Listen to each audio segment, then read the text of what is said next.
شرور أنفسنا ومن سيئات أعمالنا من يهده الله فلا مضل له ومن يضلل فلا هادي له. Ba'du. Pertama marilah kita panjatkan puji segala syukur kita kehadirat Allah Subhanahu wa taala yang mana telah memberikan kita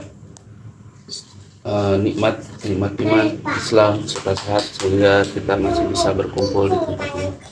Tak lupa sholawat serta salam semoga terlimpah selamanya bagi junjungan alam Nabi besar Muhammad Sallallahu Alaihi Wasallam, kepada sahabat, keluarga serta tabi'in,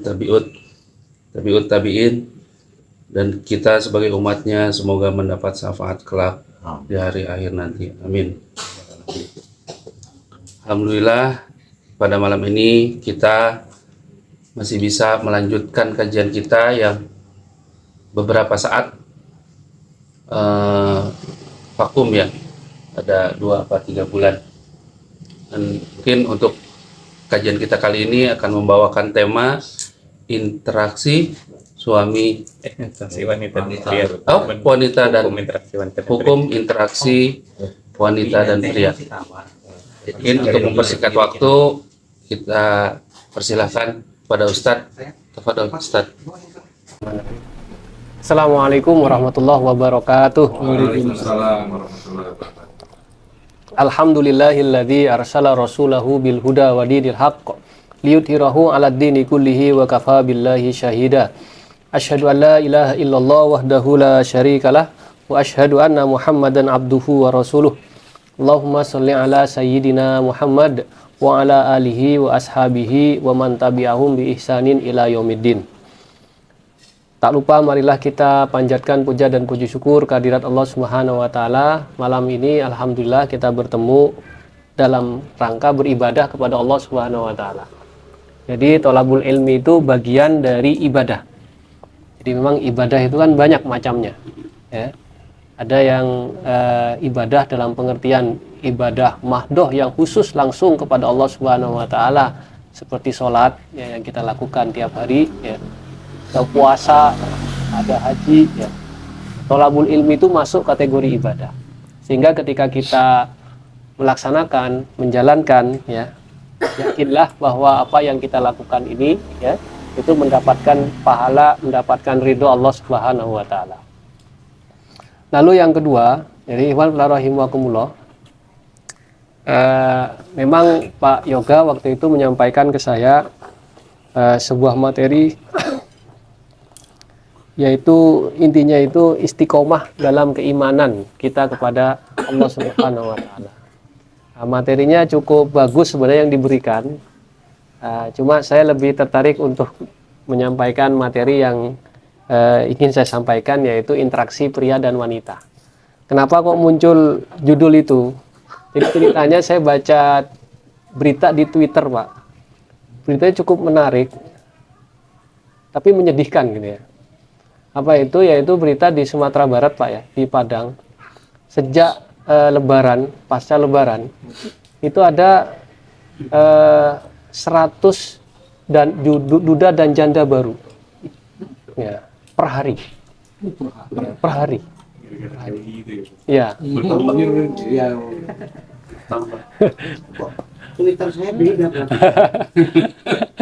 Nah, saya tuh agak kaget ya. Kagetnya gimana? Kok sebanyak itu? Ya, kok sebanyak itu? Jadi per hari ya itu ada kasus perceraian di sana ya. Ya kalau beritanya kan hebohnya begitu. Hebohnya itu per hari ada 100 janda dan duda baru di sana ya. Dan itu hitungannya per hari. Saya kaget tuh. Ya, dan itu terjadi setelah Lebaran, Dan juga disampaikan oleh pihak Kemenak ya, bahwa itu terjadi gara-gara ya itu banyak karena terjadinya gara-gara reunian. Jadi reunian terus cerai. Apa hubungannya, saya bilang gitu. Ternyata memang berhubungan ya. Jadi CLBK ya. Jadi reunian, chattingan, lalu cerai ya. Nah, jadi begitu ya kejadiannya. Nah, ikhwan fillah rahimakumullah.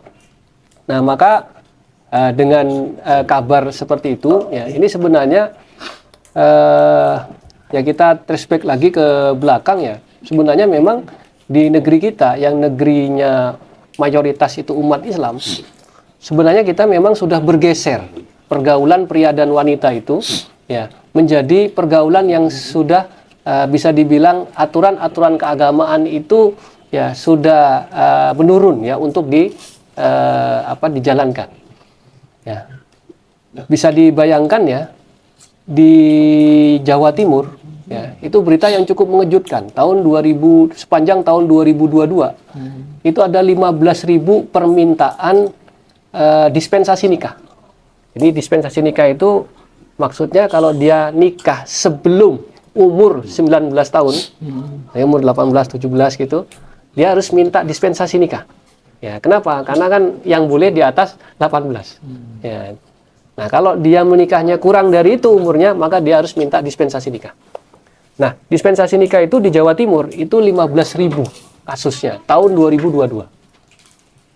Nah, seluruh Indonesia itu 51.000.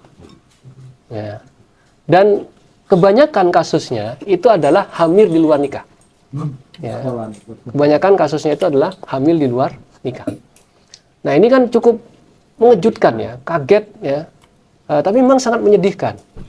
Dan Kemenak waktu itu menyampaikan ini kasusnya turun dari tahun sebelumnya. Ya. Ternyata tahun sebelumnya itu 60.000. Jadi kalau tahun 2022 itu 51.000, sebelumnya itu angkanya itu 60.000. Ya. Minta dispensasi nikah karena mereka sudah hamil di luar nikah. Rata-rata itu anak lulusan SMP. Ya, kebanyakan itu anak lulusan SMP. Jadi kalau anak lulusan SMP mungkin umurnya itu sekitar 15, 16 gitu ya. Ya, makanya mereka minta dispensasi nikah.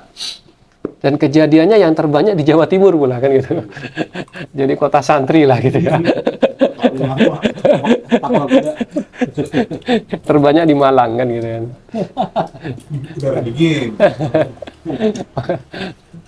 Malang, Jember, Mojokerto ya itu udah ratusan ya jumlahnya ya. Kalau Malang itu ribuan, ya ribuan. Nah, ikhwan fillah rahimakumullah, yaitu yang membuat ya saya kira penting ya untuk membahas tentang pergaulan atau interaksi antara pria dan wanita di dalam Islam. Ya. Intinya begini, Allah Subhanahu wa taala ya membentuk atau menciptakan manusia itu ada fitrahnya. Salah satu fitrah yang ada dalam diri tiap manusia itu ya, itu ada Allah ciptakan dalam diri manusia naluri melestarikan jenis. Ya, naluri melestarikan jenis. Jadi kita sudah dikasih oleh Allah naluri. Yang naluri ini berfungsi agar manusia itu keturunannya bisa berlanjut. Ya. Jadi tidak putus. Ya. Maka Allah kasih naluri itu. Naluri ini penampakannya, wujudnya itu rasa kasih sayang laki-laki kepada wanita, sebaliknya wanita kepada laki-laki. Ya. Jadi bayangkan Pak, kalau rasa kasih sayang suka laki-laki kepada wanita dan sebaliknya ini nggak ada, ya kan fungsi melestarikan keturunan jadi nggak bisa juga. Ya, wong laki-laki nggak suka wanita ya. Padahal untuk punya anak ya itu mereka harus melangsungkan hubungan. Ya. Maka Allah kasih itu, ya Allah kasih dalam diri laki-laki maupun wanita itu rasa saling suka di antara mereka. Begitu juga Allah memberikan naluri ini itu bukan hanya saling suka sama laki-laki dan laki-laki dengan wanita, enggak, tapi juga sayangnya seorang bapak kepada anaknya, sayangnya seorang ibu kepada anaknya. Anaknya juga itu sayang atau memiliki rasa cinta kepada kedua orang tuanya. Itu fitrah, Pak. Fitrah. Kenapa Allah ciptakan fitrahnya manusia seperti itu? Untuk melestarikan keturunan. Supaya manusia keturunannya bisa berlanjut.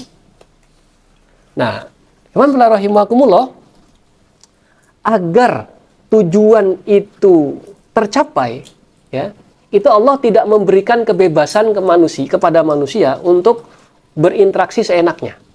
Ya. Diatur oleh Allah Subhanahu wa taala. Sebab kalau nggak diatur, manusia ini bisa melenceng dari tujuan Allah ciptakan itu. Ya. Maka Allah atur itu. Ya. Kalau nggak diatur, yang tadi saya sampaikan itu kejadian, Pak. Misalnya sekarang di Eropa ya atau di Amerika. Mereka akhirnya ya banyak di antara mereka mau berhubungan tapi tidak terikat dalam pernikahan dan tidak mau punya anak. Ya. Dia hanya melampiaskan rasa sayangnya saja. Tapi repotnya nggak mau. Nah, repotnya punya anak kan repot katanya kan gitu. Kata mereka ya. Jadi di Jepang bahkan pemerintah sana itu mengeluarkan peraturan ya, memberikan warga mereka itu uang bagi yang mau punya anak. Ya. Sampai begitu ya. Ada kawan saya di Prancis ya. Dia kuliah di sana ya. Konon ya katanya di sana itu mulai dari hamil sampai melahirkan punya anak itu ditanggung negara. Ya. Saking mereka itu pingin rakyatnya itu punya anak.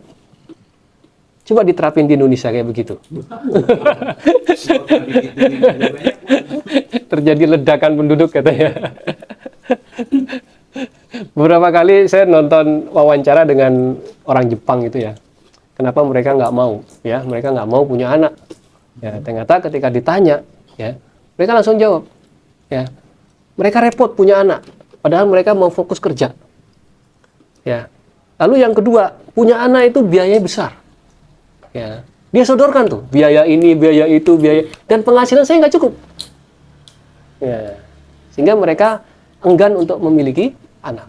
Ya. Jadi Allah ciptakan dalam diri manusia itu naluri melestarikan jenis. Ketika tidak diatur, Pak, ketika tidak diatur, maka manusia itu bisa menyimpang, bisa menyimpang. Dia hanya mau enaknya saja, ya. Tapi tujuan utama bahwa itu untuk melestarikan keturunan, ya itu diabaikan oleh mereka. Ya. Nah, jadi ikhwan fillah rahimakumullah, saudara-saudaraku sekalian yang dicintai Allah Subhanahu wa taala. Nah, ini yang terjadi di Jepang dan negara-negara Eropa ya, termasuk juga Amerika ya.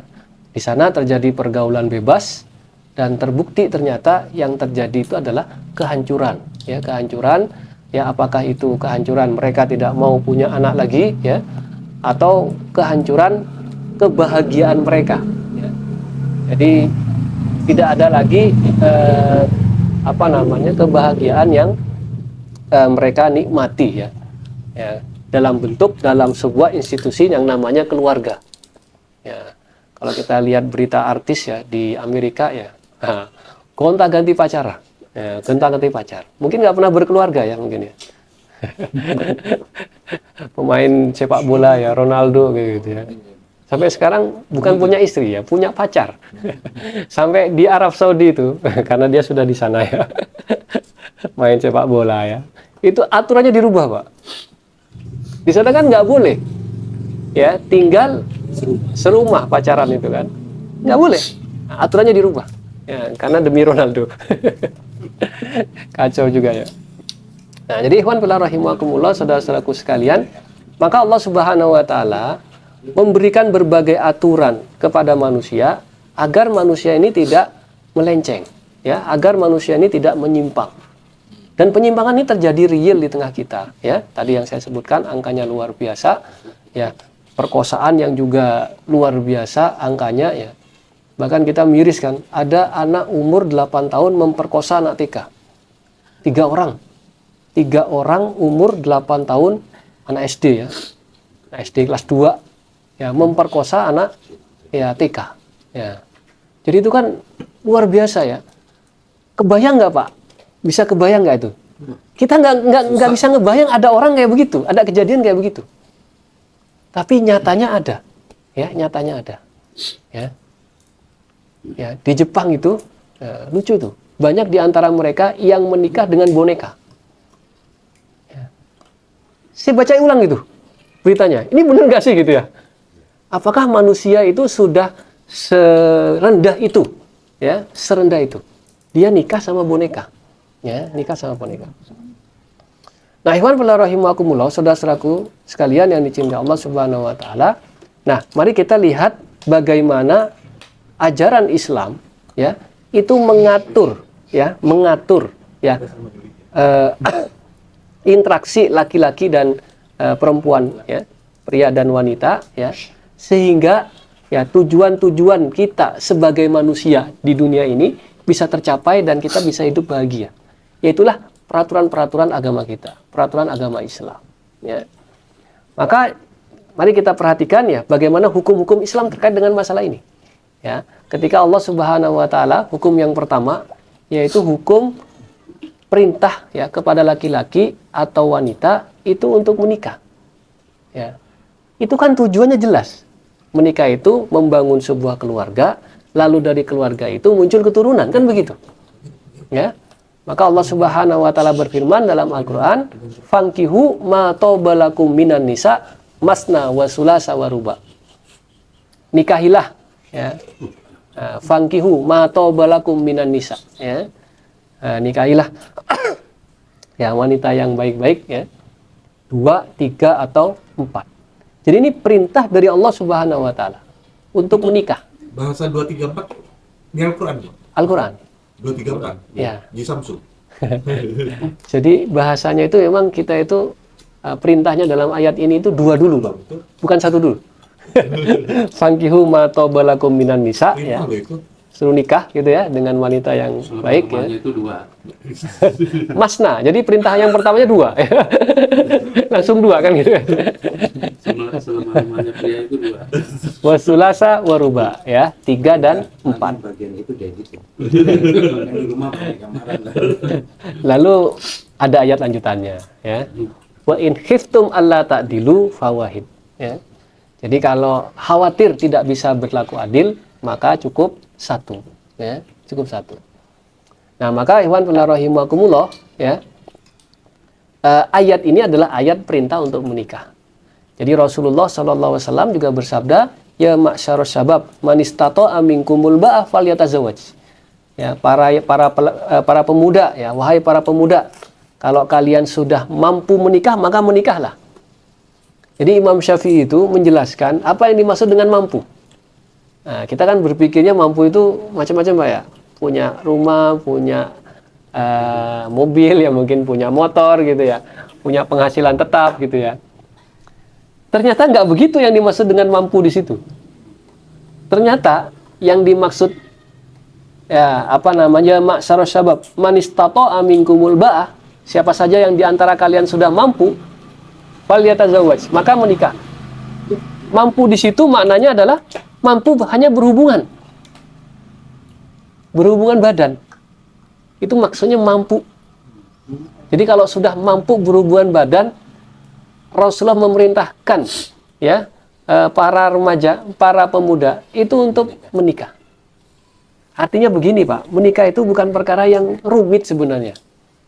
Ya seolah-olah harus begini, harus begitu, nanti pesta ini, pesta itu. Rumit banget kan? Jadi dalam Islam itu bukan hal yang rumit sebenarnya. Ya, itu perkara yang mudah, ya. Dia sudah mampu melakukan hubungan, ya, maka dia sudah diperintahkan untuk segera menikah. Nah, sedangkan menafkahi itu adalah konsekuensi dari pernikahan. Ya. Kewajiban setelah dia menikah, bukan syarat. Bukan syarat. Jadi bukan syarat menikah itu bisa menafkahi ya secara materi, bukan. Ya. Jadi menafkahi secara materi itu kewajiban konsekuensi dari menikah. Nah, itu yang dimaksud. Jadi kalau orang miskin boleh nggak menikah? Boleh. Ya. Boleh saja dia menikah. Ya. Nah, kan nanti setelah menikah dia bekerja, yang cari nafkah dan lain sebagainya. Nah, syariat menikah ini ternyata baru kita bisa rasakan ya kehebatannya ya akhir-akhir ini. Ya, ketika di Eropa, ketika di Jepang udah tidak yang namanya pernikahan itu sudah langka di sana. Nggak mau, Pak, orang Jepang itu menikah. Ribet. Ya, banyak ritualnya, banyak uang yang harus dikeluarkan. Di Eropa juga begitu. Maka di sana dikenal dengan istilah living together. Jadi dia tinggal bersama aja tanpa ikatan. Tanpa ikatan. Jadi istilahnya kalau udah bosen pergi aja. Selesai kan gitu kan. Nah, si wanitanya apa mau dia punya anak dengan kondisi hanya sekedar tinggal bersama seperti itu. Ya nggak mau. Ya, nggak ada tanggung jawab.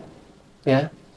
Nah, maka ini adalah syariat yang agung yang kita baru tahu kenapa Allah mensyariatkan untuk menikah. Karena memang disitulah tujuan Allah Subhanahu wa ta'ala agar manusia itu berkembang, melanjutkan keturunannya bisa terjamin dengan adanya pernikahan itu. Ya, adanya dengan pernikahan itu. Ya. Itu hukum yang pertama. Ya, hukum yang pertama. Hukum yang kedua, Allah larang zina. Nah, kalau zina itu kan hubungan badan di luar pernikahan. Nah, itu zina. Ya. Baik sudah pernah menikah atau belum pernah menikah, ya itu dua-duanya zina. Kalau dalam hukum positif kan kalau dia tidak terikat dalam perkawinan, ya suka sama suka, ya itu bukan zina. Ya nggak apa-apa, ya kalau dalam hukum positif. Tapi ini nggak usah diikuti. Itu dalam agama zina juga, ya haram hukumnya. Ya tidak boleh melakukan aktivitas zina. Dan zina ini kita ketahui dia bukan jalur, bukan arah orang berzina itu punya anak, lestarikan keturunan. Coba Pak. Orang berzina, hamil di luar nikah. Kira-kira alhamdulillah atau innalillah?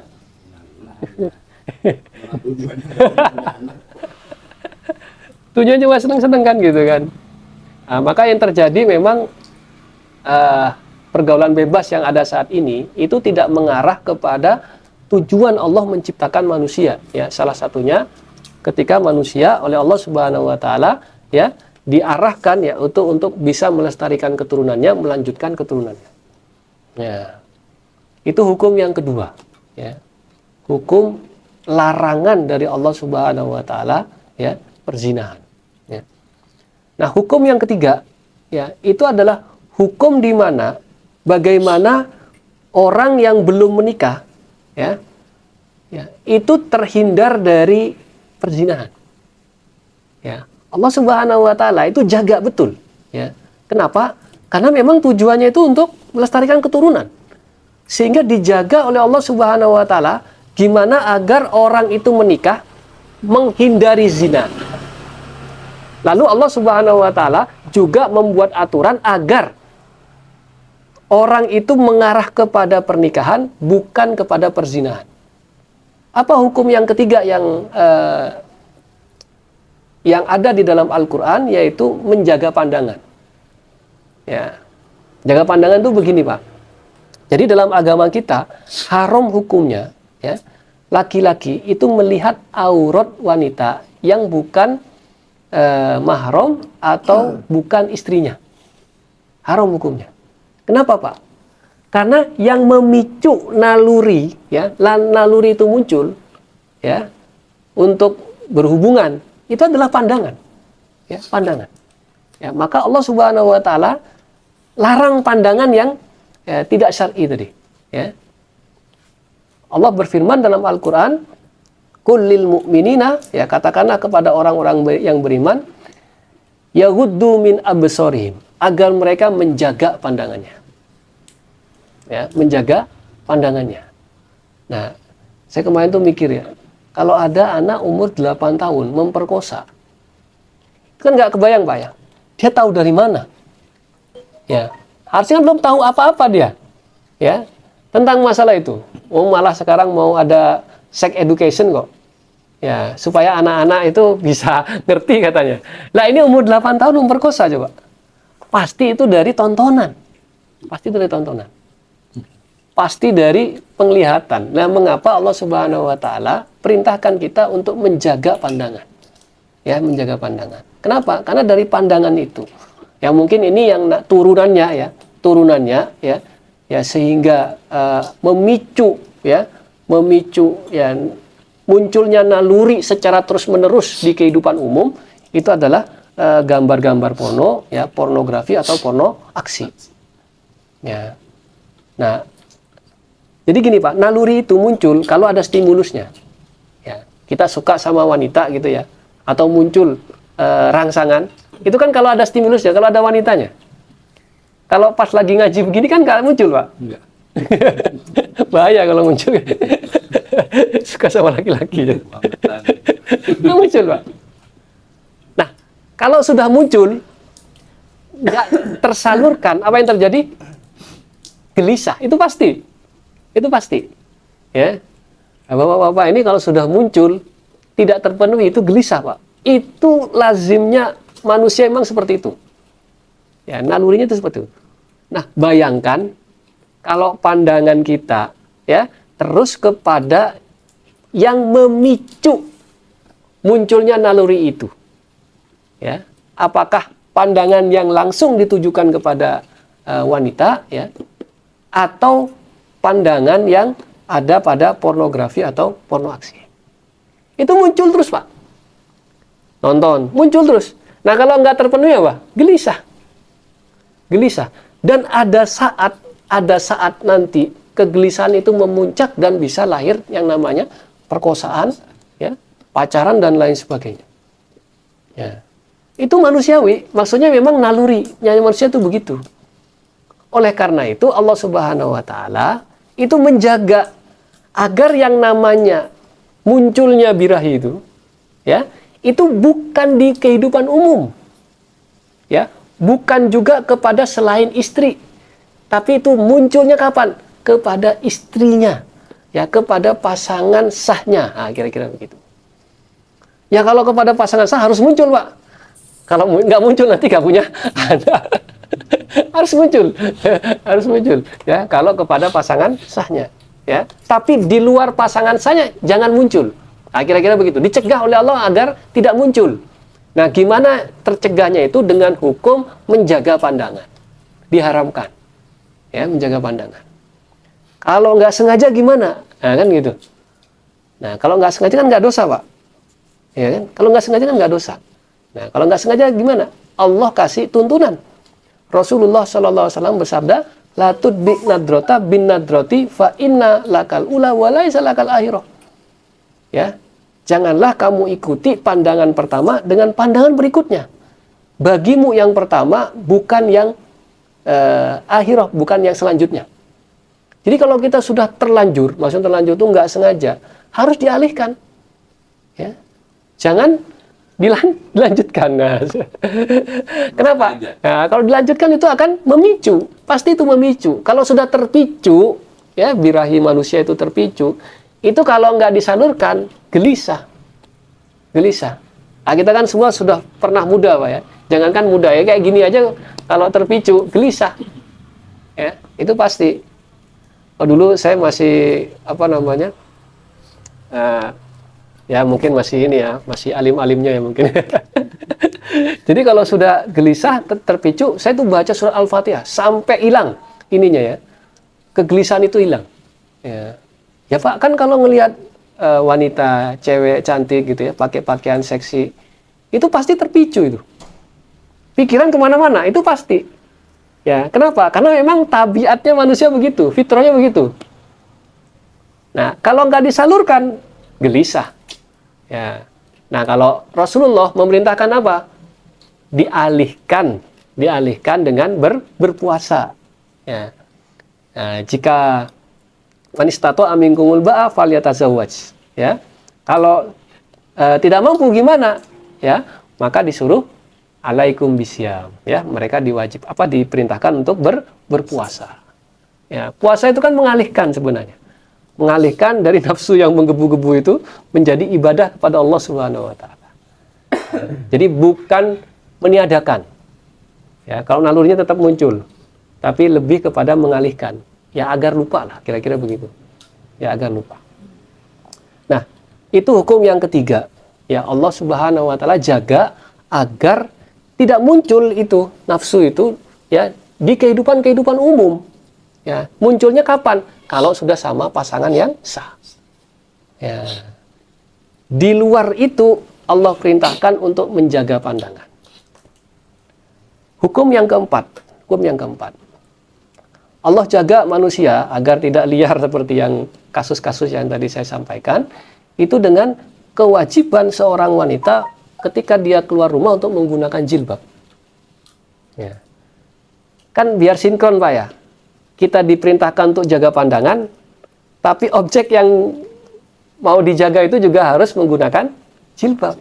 Sebab kalau nggak pakai jilbab, Pak, hukum yang pertama ini hukum yang ketiga tadi yang saya sampaikan, itu menjadi nggak efektif. Begitu keluar ngelihat orang, aduh haram lagi. Kesana, aduh haram lagi. Nggak bisa kita, nggak bisa kemana-mana jadinya kan gitu ya.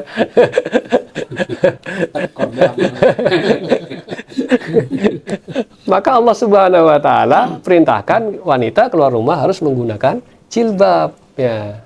Nah kalau sudah pakai jilbab, hanya wajah dan telapak tangan, ya boleh dilihat. Tapi tetap tidak boleh dengan pandangan nafsu. Boleh Pak, tapi bukan dengan pandangan nafsu. Ya kalau pakai nafsu nggak boleh. Ya, tapi kalau nggak pakai nafsu, wajah dan telapak tangan boleh dilihat. Boleh dilihat. Ya. Nah, ya ikhwan fillah rahimakumullah. Nah, dalam surat An-Nur ya, ayat 31 Allah Subhanahu wa taala berfirman, "Wal yadribna bi khumurihinna ala juyubihinna." Hendaknya para wanita itu mengulurkan kerudungnya.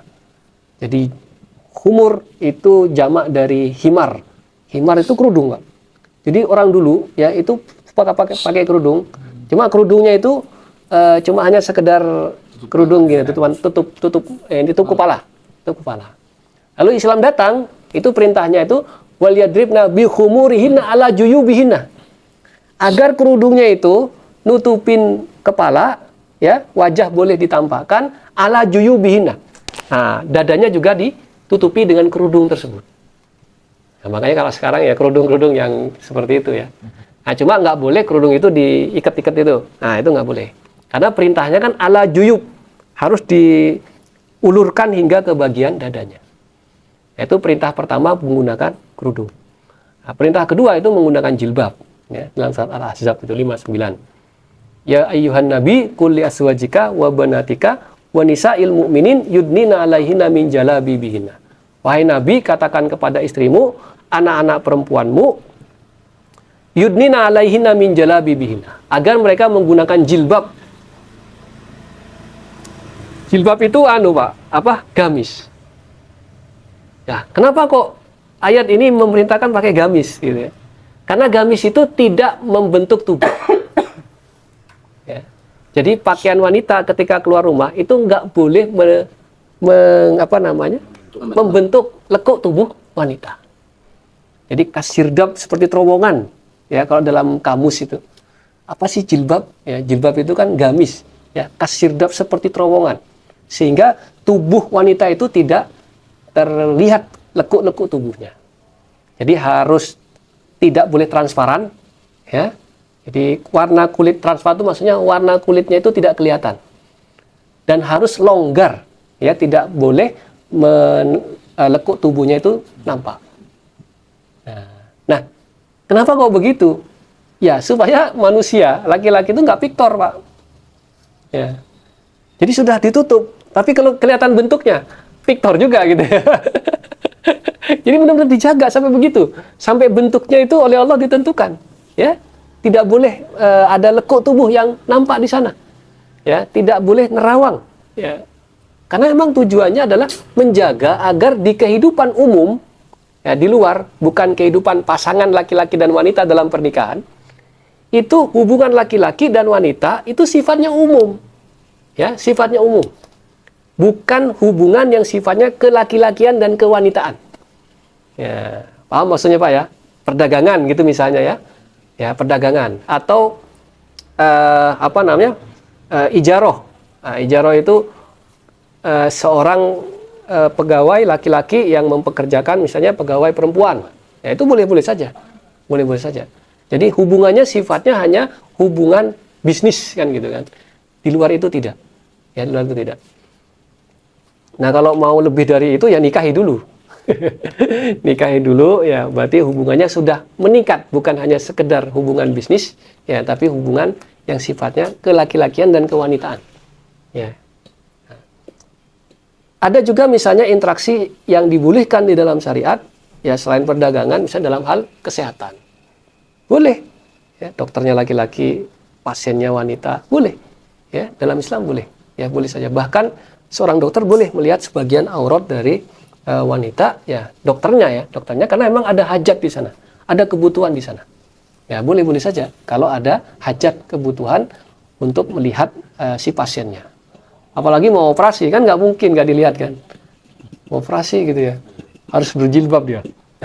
Gimana caranya?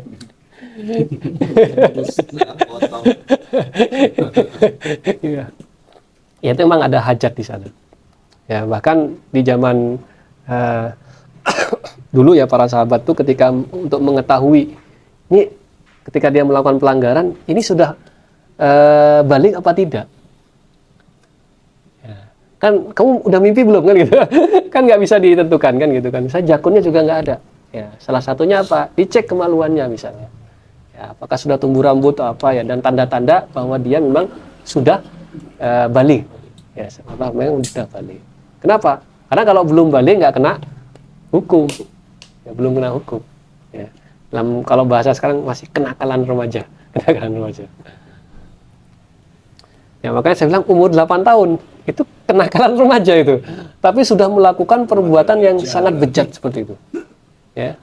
Sudah melakukan perbuatan yang sangat bejat. Nah, ikhwan fillah rahimakumullah, itu hukum yang keempat. Ya. Allah jaga agar pandangan manusia ya kepada wanita di kehidupan umum, ya, itu tetap sifatnya laki-laki dan wanita itu berinteraksi di dalam kehidupan umum itu sebatas hubungan sebagai manusia, bukan sebagai laki-laki dan sebagai perempuan. Ya, kalau kita mau beli sesuatu, ternyata beli sayur, penjualnya perempuan, boleh nggak? Boleh. Tapi kan interaksi kita dengan penjual sayur itu kan hanya sebatas pembeli dan penjual.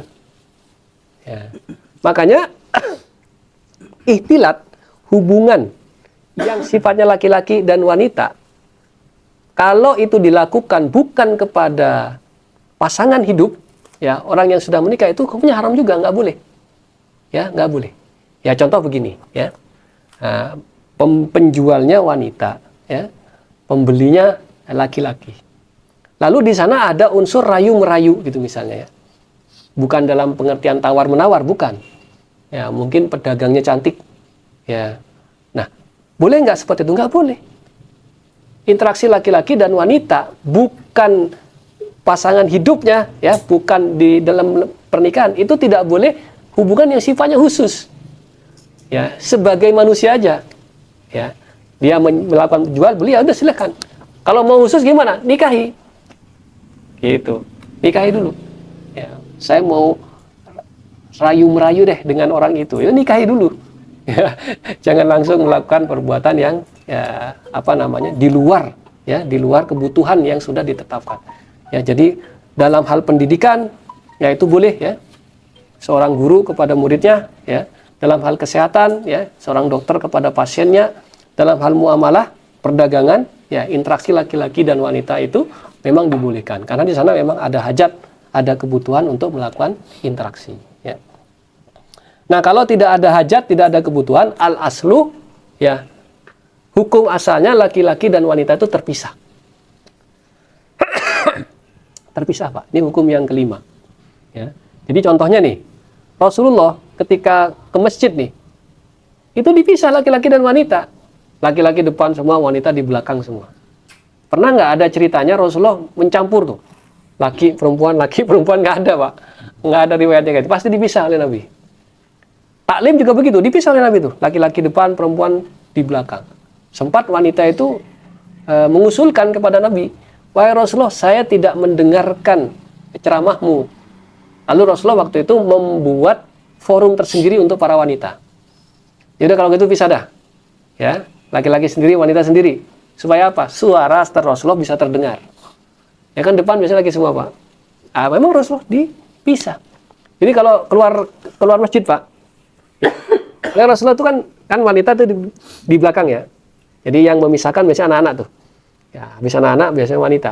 Depannya itu laki-laki semua. Nah, kalau keluar dari masjid itu diatur oleh Rasulullah. Gimana ngaturnya? Wanita pulang duluan. Udah pulang duluan deh, gitu ya. Pulang duluan. Nah, habis itu baru kalangan laki-laki. Ya, supaya apa? Supaya nggak nyampur. Ya, jadi betul-betul dipisah, dihindarkan sebisa mungkin terhindar laki-laki dan wanita itu campur baur, kecuali memang tidak bisa dihindari. Di pasar nggak bisa dihindari itu, Pak. Ya. Ada nggak pasar khusus laki-laki gitu? Nggak bisa dihindari itu, Pak. Atau pasar khusus wanita. Ya. Jamaah haji, Pak. Itu nggak bisa dihindari. Nggak bisa dihindari. Ya. Sebisa mungkin yang bisa dihindarkan itu dipisah. Tapi kalau memang tidak bisa dihindari, ya tetap boleh. Cuma tetap rambu-rambunya itu tidak berinteraksi melebihi dari hubungan dia hanya sebatas manusia, laki-laki, kita manusia laki-laki, coba dia manusia perempuan. Ya, sebatas manusia saja. Ya, maksudnya samalah, andai dia laki-laki, kita perlakukan sama dia. Nah, kira-kira begitu. Ya, tidak ada bedanya laki-laki dan perempuan. Jadi hubungannya di kehidupan umum itu hanya sebatas ya interaksi yang sifatnya umum. Jadi nggak boleh, Pak, ada teman kantor kita goda, itu nggak boleh. Ya, kamu kok cantik banget sih gitu. Tujuannya menggoda. Itu nggak boleh. Dalam Islam itu nggak boleh. Insya Allah bos boleh, Pak. Menjilat namanya. Kalau nggak bisa sama temen cewek, kamu kok ganteng. Itu interaksi yang nggak boleh dalam Islam itu. Namanya ikhtilat. Ya, ikhtilat. Jadi interaksi kelaki-lakian dan itu hubungan yang istilahnya khas sebagai laki-laki dan sebagai wanita. Melibatkan perasaan. Ya, mungkin itulah. Itu seperti itu hanya untuk suami dan istri. Kalau suami istri, bahkan Allah Subhanahu wa taala itu memberikan pengecualian berbohong pun boleh. Laki-laki perempuan itu. Jadi kita misalnya ngomong ke istri kita ya, kamu ini wanita tercantik di dunia gitu misalnya. Bohongnya. Kan bohong kan? Yang pulang kerja bohong. Itu kan bohong gitu ya. Kita bilang istri kita tercantik di dunia, itu kan bohong gitu ya. Tapi boleh untuk menambah kemesraan di antara kedua belah pihak tadi. Itu boleh. Jadi bohong itu cuma 3 yang dibolehkan. Ya, dalam peperangan suami istri untuk menjalin kemesraan tadi, lalu mendamaikan dua pihak yang berkonflik. Itu boleh, kebohongan itu. Nah, cuma di suami istri ini nanti ada batasannya juga. Bohongnya itu kapan? Maksudnya yang boleh itu yang mana bohong? Bohong itu yang tadi ya, untuk menambah kemesraan tadi. Tapi kalau bohong untuk tidak menunaikan kewajiban itu nggak boleh. Nah, contoh ya, kita harusnya kasih nafkah. Kita bilang, waduh ini lagi rugi nih saya dagangan nih. Padahal untung. Jadi bohongnya suami untuk tidak menjalankan kewajiban. Nah itu nggak boleh. Nggak boleh ya. Atau bohongnya istri untuk tidak menunaikan kewajiban. Ya. Dia bilang saya lagi head. Ya, padahal nggak head. Ya. Nah itu juga nggak boleh. Ya. Jadi bohongnya itu suami istri itu boleh ya tadi untuk menambah kemesraan. Ya. Nah ikhwan fillah rahimakumullah. Ya, balik ke hukum yang kelima tadi ya. Itu terpisah laki-laki dan wanita kecuali ada hajat. Ya. Lalu hukum yang keenam, ya. Hukum yang keenam, Islam melarang laki-laki dan wanita berdua-duaan. Namanya khalwat. Jadi Rasulullah bersabda, la yakhluwanna rajulun bi imra'atin fa inna salisuhumas syaiton. Dilarang laki-laki dan wanita dua-duaan. Yang ketiga itu adalah setan. Ya, maksudnya yang ketiga setan itu bahwa setan akan menggoda mereka hingga mereka melakukan perzinahan. Ya. Nah, ya semua perzinahan awalnya begitu. Ya, dua-duaan dulu. Ya. Jadi dua-duaan itu dua kemungkinannya. Di tempat khusus, di rumah atau di kamar atau tempat umum tapi jauh dari manusia. Nah, itu khalwat tuh definisinya ya. Ya, definisinya dua itu. Ya, maka ada yang bertanya, ya, kalau seorang bos sama sekretarisnya gimana? Ya, kalau itu dalam ruangan tertutup, haram hukumnya, nggak boleh. Khalwat juga namanya. Ya, terus gimana? Buka pintunya, ya, terlihat oleh yang lain. Nah, itu boleh. Ya, tapi kalau tidak terlihat oleh yang lain, nah itu nggak boleh. Ya, harus terlihat oleh yang lain. Ya, kalau mau ya jangan sekretarisnya perempuan gitu ya, laki-laki aja gitu ya, nah, biar dia bebas kan, ya mau dua-duaan juga nggak apa-apa.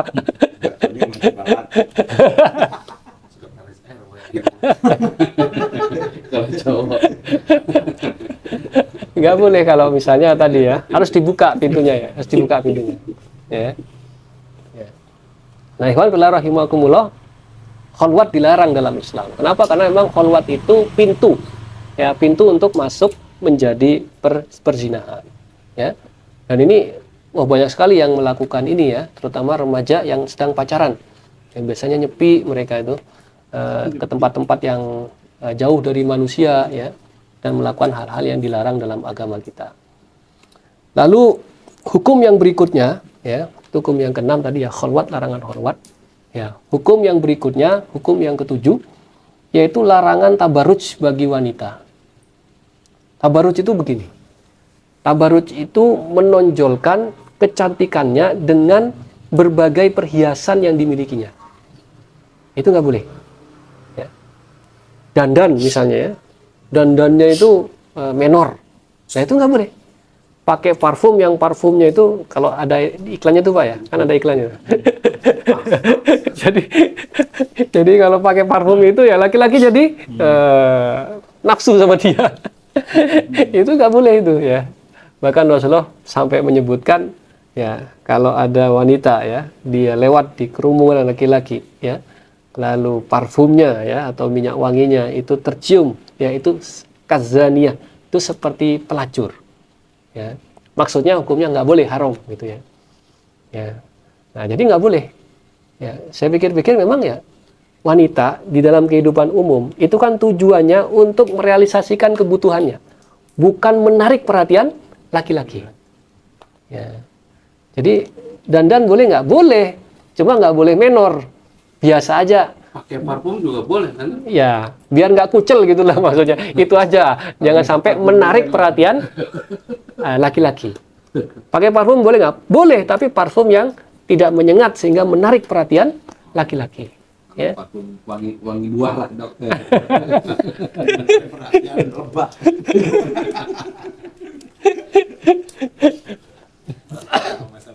Ya istilahnya perempuan itu di luar rumah itu biasa aja. Nah, maka kalau Rasulullah itu justru perintahkan perempuan justru luar biasa itu kalau di hadapan suaminya. Jadi tampil cantik, menor dan lain sebagainya, berparfum yang mungkin menarik perhatian itu kepada siapa? Itu kepada suaminya. Nah, maka saya sering bilang sekarang itu suami-suami itu tertarik dengan istrinya orang. Kenapa? Karena istrinya orang keluar rumah dan menor, dia menarik perhatian laki-laki lain. Sedangkan si istrinya nggak pernah dandan sama suaminya. Jadi dia malah lebih tertarik sama istrinya orang gitu. Ya, kebalik ya. Jadi kalau dalam agama kita yang namanya berdandan, harum dan lain sebagainya, seorang istri itu kepada suaminya. Nah, ketika dia keluar rumah, justru dia berpenampilan biasa. Justru dia penampilan biasa. Jadi tidak boleh menor ya dandanannya ya. Tidak boleh dia menggunakan minyak wangi yang menyengat ya, sehingga menarik perhatian laki-laki, tidak menggunakan perhiasan yang menarik perhatian laki-laki, bahkan sekedar bergemerincing aja. Kalau itu memang istilahnya adatnya itu untuk menarik perhatian laki-laki, nggak boleh. Ya, kan kadang terkait dengan adat Pak ya. Jadi saya pernah dulu ditanya ya, ada beberapa tempat itu yang adatnya itu pakai bedak agak tebal, itu kayak sunblock dia fungsinya. Ya, kayak sunblock. Karena dia kalau nggak salah itu harus bekerja di tempat yang kena sinar matahari ya, sehingga dia menggunakan bedak yang tebal. Boleh nggak kayak gitu? Ya boleh. Ya itu kan bukan tabarruj ya. Ya ada kebutuhan di sana, bukan tabarruj. Bukan tabarruj itu menonjolkan kecantikannya untuk menarik perhatian laki-laki asing. Laki-laki asing. Jadi laki-laki asing Pak ya. Kalau suami sendiri justru dia harus melakukan itu. Ya justru mereka melakukan itu. Dan ini berlaku baik laki-laki maupun perempuan. Jadi laki-laki ya maksudnya yang tadi ya, yang untuk di kehidupan rumah tangga, laki-laki diperintahkan oleh Nabi ya untuk ya istilahnya tidak kucel lah di hadapan istrinya. Ya, menariklah dia di hadapan istrinya. Begitupun perempuan itu dia harus berpenampilan menarik buat suaminya. Ya, jadi begitu. Nah, jadi ikhwan fillah rahimakumullah, larangan tabarruj, ya, larangan tabarruj. Larangan dia keluar rumah berdandan, bersolek yang berlebihan yang menarik perhatian laki-laki asing. Laki-laki asing. Nah, jadi ini interaksi perempuan ya. Nah, cuma nanti ya bapak-bapak ya, tolong disampaikan ke ibu-ibunya. Nggak usah menor-menor gitu ya. Biasa aja gitu ya. Biasa aja ya. Menariknya nggak kelihatan, malah yang kelihatan ketariknya, Bapak. Tapi kalau salah suaminya harus menarik katanya kan gitu. Nah, jadi berikutnya adalah hukum yang keberapa ya udah ya? Ketujuh ya. Berarti ke-8. Yang ke-8 itu Islam melarang perbuatan-perbuatan yang merusak akhlak. Ya, jadi merusak akhlak. Jadi ada sebuah hadis begini, Pak. Wanita itu boleh dipekerjakan. Wanita itu boleh bekerja dan boleh dipekerjakan. Tapi ada syaratnya. Kata Rasulullah, pekerjaan yang dilakukan oleh wanita dengan tangannya. Ya, seperti misalnya membuat roti, menjahit dan memintal. Contoh dari Nabi ya, membuat roti, menjahit dan memintal. Itu khusus oleh Nabi sebutkan pekerjaan yang dibolehkan untuk wanita. Ya. Kenapa? Karena pekerjaan tersebut, ya walaupun ini tidak hanya 3 ya, pekerjaan tersebut itu memang mengandalkan kemampuan dari wanita dari sisi kemampuannya, bukan dari sisi kecantikan si wanita itu. Nah, kalau mengandalkan kecantikan, maksud untuk menarik perhatian laki-laki itu nggak boleh. Itu nggak boleh. Ya, misalnya apa? SPG. Nah, SPG itu ada nggak SPG yang dandanannya itu biasa-biasa aja gitu ya? Nggak ada. Itu memang dipekerjakan untuk menarik perhatian laki-laki. Ya. Kurban aja keren-keren.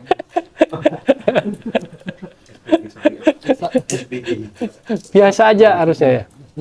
Aja biasa aja. Nah, maka ya tadi ya. Kenapa? Karena ini termasuk yang kategori yang bisa mengacaukan tadi ya, mengacaukan kehidupan menjadi laki-laki dan perempuan ini ya, itu terkoneksi di tempat umum dengan koneksi yang keliru. Koneksinya sudah koneksi birahi ya, bukan koneksi yang sifatnya kehidupan laki-laki dan wanita ini hanya yang sifatnya umum saja. Ya, kalau tadi kan sifatnya umum tuh, beli sayur dan lain sebagainya itu umum. Ya, tapi kalau sudah ada unsur ya bagaimana menarik perhatian laki-laki dengan unsur kecantikan si wanita, ya itu nggak boleh. Ya, ini perbuatan-perbuatan yang merusak akhlak. Ya, ini diambil oleh Syekh Taqiyuddin An-Nabhani itu hukum ini dari hadis Nabi itu. Jadi kebolehan wanita dipekerjakan ya kalau dia melakukannya dengan tangannya. Ya, seperti membuat roti, menjahit dan memintal.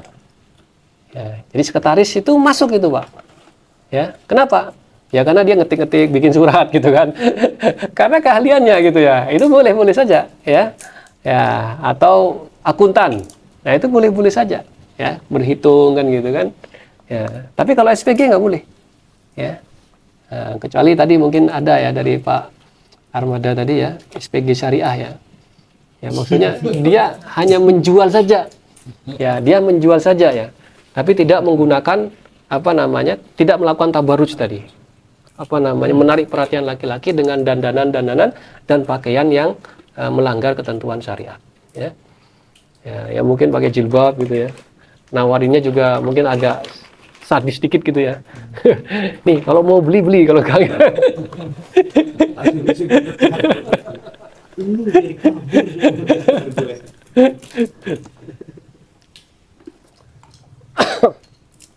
Nah, jadi itu hukum yang terakhir nanti ya. Hukum yang terakhir yaitu adalah sanksi bagi orang yang melakukan perzinahan. Nah, ini penting, Iwan rahimakumullah. Jadi di dalam berbagai kondisi masyarakat itu ada yang istilahnya anomali ya. Orang itu nggak mempan. Mau diceramain, mau dikasih sistem yang kuat sedemikian rupa ya, aturan sedemikian, nggak mempan. Mempannya itu hanya dengan sanksi. Ya, dengan sanksi. Nah, itulah kenapa dalam Islam sanksi bagi pezina itu sangat tegas. Jadi kalau di dalam Di dalam hukum positif, pria wanita suka sama suka, tidak sedang dia dalam pernikahan, nggak apa-apa, nggak ada sanksi. Ya, itu boleh-boleh saja. Tapi kalau dalam Islam, itu dia akan kena hukuman cambuk. Dan hukuman cambuknya itu 100 kali cambukan. Az-zaniyatu waz-zani fajlidu kulla wahidin minhuma mi'ata jaldah. Pezina laki-laki, ya kalau pezina itu perempuan duluan ya. Az-zaniyatu waz-zani. Pezina perempuan dan pezina laki-laki, maka cambuklah mereka dengan 100 kali cambukan. Ya. Kalau pencurian, Allah sebut tuh laki-laki dulu. As-sariku was-sarikotu. Pencuri laki-laki, pencuri perempuan, maka potonglah tangan dari keduanya. Tapi kalau zina itu perempuan dulu. Ya. Jadi para mufasir itu menjelaskan kenapa kok laki-laki dulu kalau pencurian gitu ya. Kalau perzinahan kok perempuan dulu gitu ya. Ya. Karena yang biasa mencuri laki-laki gitu ya. Kenapa? Karena dia cari uang kan, cari nafkah kan. Ya. Nggak ketemu uang dia curi. Maka yang banyak mencuri itu laki-laki ya. Kalau perzinahan itu banyak yang dilakukan oleh para wanita bahkan ya. Konon katanya begitu. Oh, wallahu a'lam. Jadi ikhwan fillah rahimakumullah, ini penting ya hukum bagi pelaku perzinahan ya. Karena setiap aturan kalau tidak ada hukumannya itu tidak efektif, Pak. Nggak efektif. Ya. Hanya himbauan gitu ya. Himbauan itu nggak efektif. Tapi aturan itu akan menjadi efektif kalau ada sanksinya. Maka di dalam Islam ada bahasan khusus tentang ukubat. Ukubat itu sanksi. Setiap pelanggaran dalam agama itu ada sanksinya dalam Islam. Ya, tidak ada pelanggaran yang tidak ada sanksinya. Orang nggak sholat ada sanksinya. Orang nggak puasa ada sanksinya. Ya, kenapa? Karena itulah yang menjaga agar hukum itu menjadi efektif dilaksanakan.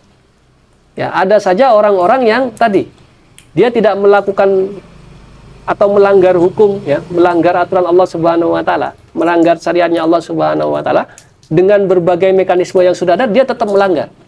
Nah, itu dia istilahnya akan ketemu dengan hukuman kalau dia tetap bandel. Ya. Jadi kalau sudah hukuman, maka insya Allah hukum-hukum yang Allah sudah berikan kepada kita itu bisa efektif dijalankan oleh masyarakat, karena ada tameng terakhir yang membuat orang takut untuk melakukan kejahatan, yaitu hukuman yang tegas. Jadi kalau seperti sekarang, kenapa banyak sampai 51.000 yang minta dispensasi, dan di antara mereka ya banyak yang ya MBA ya karena memang nggak ada hukumnya ya, boleh-boleh saja ya, selama itu dilakukan suka sama suka ya. Kalau paksaan namanya perkosaan ya, nggak boleh kata mereka. Nah, ini yang membuat ya semakin subur ya. Bahkan yang tadi saya sebutkan terjadi perkosaan yang ya mungkin nggak nalar ya, kalau umur 8 tahun tuh nggak nalar, tapi itulah yang terjadi ya. Baik bapak-bapak, saudara-saudaraku sekalian yang dicintai Allah Subhanahu wa taala, yang itu untuk gambaran ya, interaksi laki-laki dan wanita itu seperti apa ya. Allah Subhanahu wa taala sudah menciptakan berbagai peraturan ini ya, itu tujuannya luar biasa ternyata ya. Ya, tujuannya ya memang untuk kebahagiaan laki-laki dan wanita itu sendiri. Ya, Allah tidak mengekang, nggak mengekang sama sekali. Bahkan Allah memerintahkan untuk menikah, untuk menyalurkan memang yang menjadi kebutuhan manusia, suruh menikah. Bahkan laki-laki oleh Allah Subhanahu wa taala dikasih kesempatan sampai 4. Kan begini, Pak. Sudah dikasih kesempatan sampai 4, berzina pula kan gitu. Kan terlalu gitu ya. Terlalu banget gitu ya. Kesempatan sampai 4, tapi berzina juga terlalu. Ya, terlalu. Ya, maka bagian yang cuma satu. Tapi nyambung tadi Pak Ustaz. ya silakan Pak kalau mau tanya jawab. Nyambung tadi mengenai ini Pak Ustaz. Saya bagaimana bisa suka kalau saya nggak pernah lihat itu perempuan? Ya gimana saya bisa suka? Bagaimana saya bisa mau kawinin kalau saya rasa suka aja tidak ada? Ya. Benar nggak Pak Ustaz? Ya. Sampai sekarang saya yang di dalam secara bahasa kasarnya itu secara Islami, kok rasanya saya masih belum dapat klik di situ setuju sependapat gitu loh Pak Ustadz. Ya walaupun saya tahu itu secara ini ya, secara bahasa ininya dari Al-Quran atau dari hadis seperti itu. Tapi secara prakteknya kok saya Implementasi. ya untuk implementasinya kok rasanya agak misalnya gitu gini, saya mau menikahi perempuan yang katanya nih kalau berdasarkan Islam itu kita boleh melihat. Saya lagi melamar perempuan itu kan apa bahasanya taruh itu kita boleh dikasih kesempatan untuk melihat mukanya sekali gitu loh katanya. Rasanya kok kita sudah datang kita bilang oh saya nggak jadi, kok rasanya itu agak ini ya kayaknya nggak elok ya perasaan kita loh Pak Ustadz. Orang tuanya udah senang, ada yang mau melamar misalnya nih, ada orang mau melamar, oh saya nggak jadi deh sama perempuan ini. Berarti nggak naruh jaminan, harusnya nggak jaminan dulu mau dia. Kalau nggak jadi kan nggak apa-apa, jaminan gitu. Enggak, itu pertama Pak Ustadz. Terus yang kedua, gimana saya bisa rasa suka? Orang lihat aja nggak pernah. Lihat istilah kasar perempuan itu bagaimana? Justru karena kita lihat oh ini, ya kita bohong lah kalau laki-laki bilang oh saya karena hatinya. Gimana kita bisa ngeliat hatinya? Kita kan pasti ngelihat secara tampilan tuh fisik dulu gitu Pak Ustadz. Baru kita bicara hati dan ini dan lain-lainnya gitu. Nggak ada cerita kita ini secara teori bilang oh saya suka karena hatinya baik gini. Nggak ada. Orang kita dilarang orang kita ngerayu klik kayaknya kita belum tentu. Nggak boleh kan? Kita ngobrol-ngobrol gini kan nggak boleh. Kecuali urusan bisnis ya Pak Ustadz ya. Makanya saya masih belum bisa klik itu dari dasarnya dari apa kita bisa ini. Bukan kita kan menikah bukan karena keberuntungan gitu loh Pak Ustadz. Ya. Itu sih maksud saya. Mohon pencerahannya nih Pak Ustadz. Ya, jadi mungkin saya jelaskan dulu ya. Jadi Rasulullah SAW itu pernah menyampaikan seorang wanita itu dinikahi karena 4 hal. Ya. Yang pertama karena hartanya, yang kedua itu karena keturunannya, yang ketiga itu karena kecantikannya, dan yang keempat itu karena agamanya. Jadi istilahnya ketertarikan kita ya kepada wanita itu dengan 4 hal itu. Lalu Rasulullah SAW menyampaikan yang terbaik itu adalah karena agamanya. Nah, artinya di dalam ayat ini kita itu dibimbing agar menjadikan kriteria utama itu bagi seorang perempuan yang akan kita nikahi itu karena agamanya. Nah, lalu Islam ya itu memberikan waktu ya, memberikan cara bagaimana untuk mengenali si wanita itu. Ya, kalau tadi disebutkan istilah ta'aruf. Ta'aruf itu memang masa di mana laki-laki itu diperbolehkan ya untuk menggali lebih dalam ya tentang si wanita yang akan dinikahinya itu ya. Nah, bagaimana caranya? Tentu ada batasannya ya. Batasannya itu apa? Di antaranya itu tadi yang seperti saya sampaikan. Pertama, dia nggak boleh berkhulwat. Ya, dia tidak boleh dua-duaan. Maka kalau kita datang ke rumahnya, ini bukan dalam konteks melamar ya, bukan. Ya, kita datang ya kepada orang yang ingin kita nikahi. Jadi itu sudah on target gitu ya. Sudah dalam radar kita. Ya, wah ini udah ada di radar kita nih. Kenapa? Mungkin secara fisik dia sudah cocok ya. Tapi kan kita tidak bisa hanya sekedar melihat fisiknya kan. Kan tadi karena agamanya juga kan. Nah, kita butuh untuk komunikasi langsung ya. Itu boleh. Asal tidak kita berdua-duaan dengan si wanita tadi. Ya. Jadi nggak boleh nih dibawa ke lapangan gitu ya, yang sepi gitu ya, atau ke kebun ya. Nggak boleh. Ya, di rumahnya boleh nggak? Bioskop boleh, rame, tapi ternyata berdua semua. Rame sih, semua. Gelap lagi. Iya, jadi sepi. Jadi yang dimaksud berduaan tuh dibolehkannya itu kalau ada mahramnya. Illa wa ma'aha dzu mahram. Ya, jadi kan kecuali di sana ada mahramnya ya, misalnya ada bapaknya atau saudara laki-lakinya ya. Ya, jadi dia tidak boleh berdua-duaan. Boleh nggak menjalin komunikasi ya, bertanya-tanya kepada si wanita itu langsung boleh. Ya, silakan saja ya. datang bertanya tentang hal tentang si wanita ini. Ya. Cuma ya tadi tetap ada batasannya. Ya tidak boleh, misalnya tadi ya merayu, genit dan lain sebagainya terhadap wanita itu nggak boleh. Ya kenapa? Kan tujuannya mengenal. Ya apa yang diharapkan kita mengenal dia dari kegenitan kita? Ya. Oh responnya begini kalau kita genit gitu misalnya. Enggak juga gitu ya. Itu usaha sampingan. Itu mah usaha sampingan. Jadi mengenal itu apa ya, tentang hidup dia ya, visi misinya dia apa, hidup di dunia ya, ngomong ya tentang keluarganya dia ya, silahkan saja. Tapi tidak boleh berdua-duaan dan tidak boleh ada interaksi yang mengarah kepada hubungan yang sifatnya personal laki-laki dan wanita ya. Misalnya pegangan tangan ya nggak boleh ya, bukan berarti ini pacaran syariah, bukan ya. Ya emang nggak boleh hukumnya gitu ya.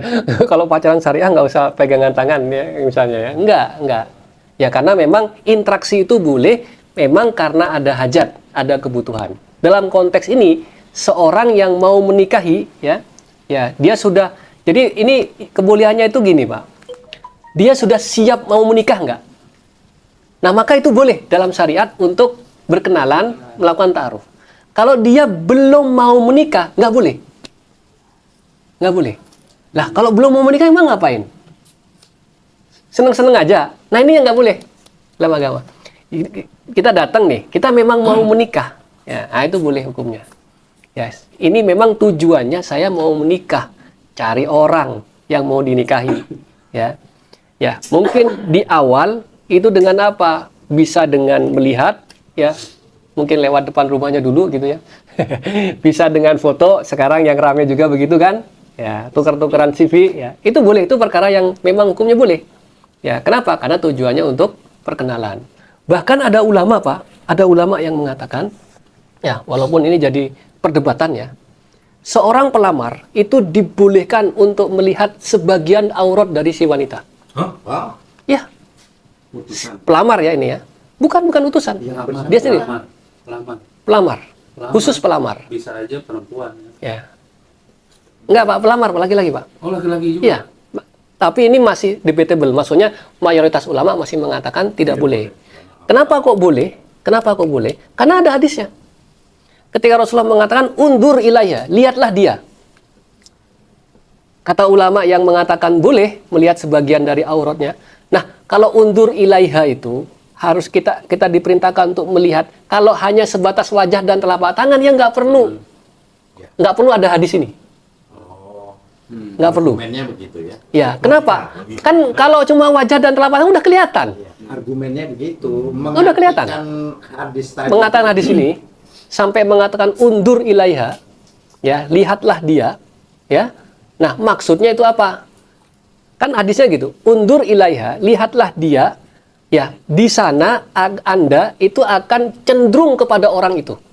Cenderung kepada orang itu apa? Apa yang membuat cenderung si laki-laki?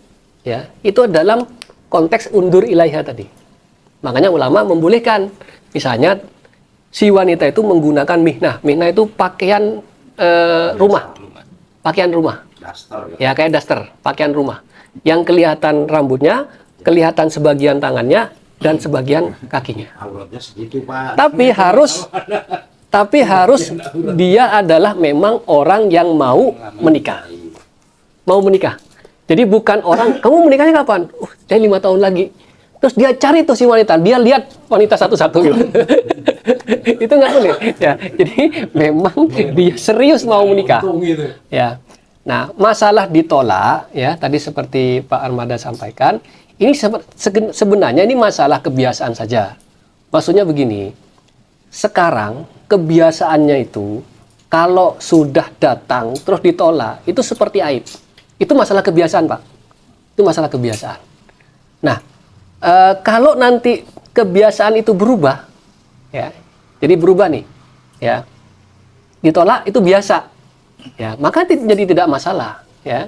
Maka tadi yang Pak Armada bilang, ya karena memang kebiasaannya udah begitu, jadi ketika sudah masuk nih, ya seolah-olah harus dinikahi, ya nggak begitu juga, ya. Dan yang datang itu kan bukan bapak, Pak, bukan orang tua. bisa saja kita sendirian nih nongol nih. Nah, nongol sendirian, kita bilang sama orang tuanya gitu ya, baik-baik gitu ya. Ya saya mau menikah, ya kita coba untuk berkenalan dengan putri bapak. Ya silakan, bawa orang tua nggak usah, sendirian. Saya juga begitu dulu sendirian aja. Kalau ada cacat fisik itu nggak apa-apa, Ustaz. Kita, dia cacat nggak jadi. Nggak jadi, silakan aja. Makanya Kalau bahasa Ustadz saya itu begini, Pak. Loh, jangankan belum menikah nggak jadi, sudah menikah nggak jadi. Maksudnya cerai boleh kok katanya. Kenapa kok kita membahas tentang sesuatu yang memang dalam agama kita boleh? Maksudnya ya nggak apa-apa, ya nggak apa-apa. Ditolak. Bahkan gini, Pak, nggak ada sebab nih, nggak ada sebab ditolak. Ya silakan aja. Karena itu haknya si laki-laki dan haknya juga si perempuan. Ya, boleh aja. Ya misalnya ya memang ada hadis ya, ya, tapi hadisnya ini bukan mutlak sesuatu yang harus seperti itu dilakukan. Jadi kalau ada datang laki-laki yang baik ya kepada seorang wanita, maka terimalah. Sebab kalau tidak akan terjadi kehancuran. Ya, maksudnya itu dorongan dari Nabi Muhammad SAW agar jangan dipersulitlah orang menikah itu. Jangan minta ini, minta itu, akhirnya nggak nikah-nikah. Ya, hadis. Jadi kalau ada laki-laki baik-baik datang ya melamar, ya itu anjurannya diterima. Anjurannya. Sahih itu. Sahih. Kalau misalnya ditolak boleh nggak? Ya boleh aja. Anjuran, Pak. Anjurannya begitu. Ya. Bukan sih anjuran. Itu sudah 75% akurat. Jadi misalnya mau ditolak nih, nggak apa-apa juga. Ya, kalau saya memandang hadis ini itu melihat Rasulullah itu sangat mempermudah orang itu untuk segera menikah itu.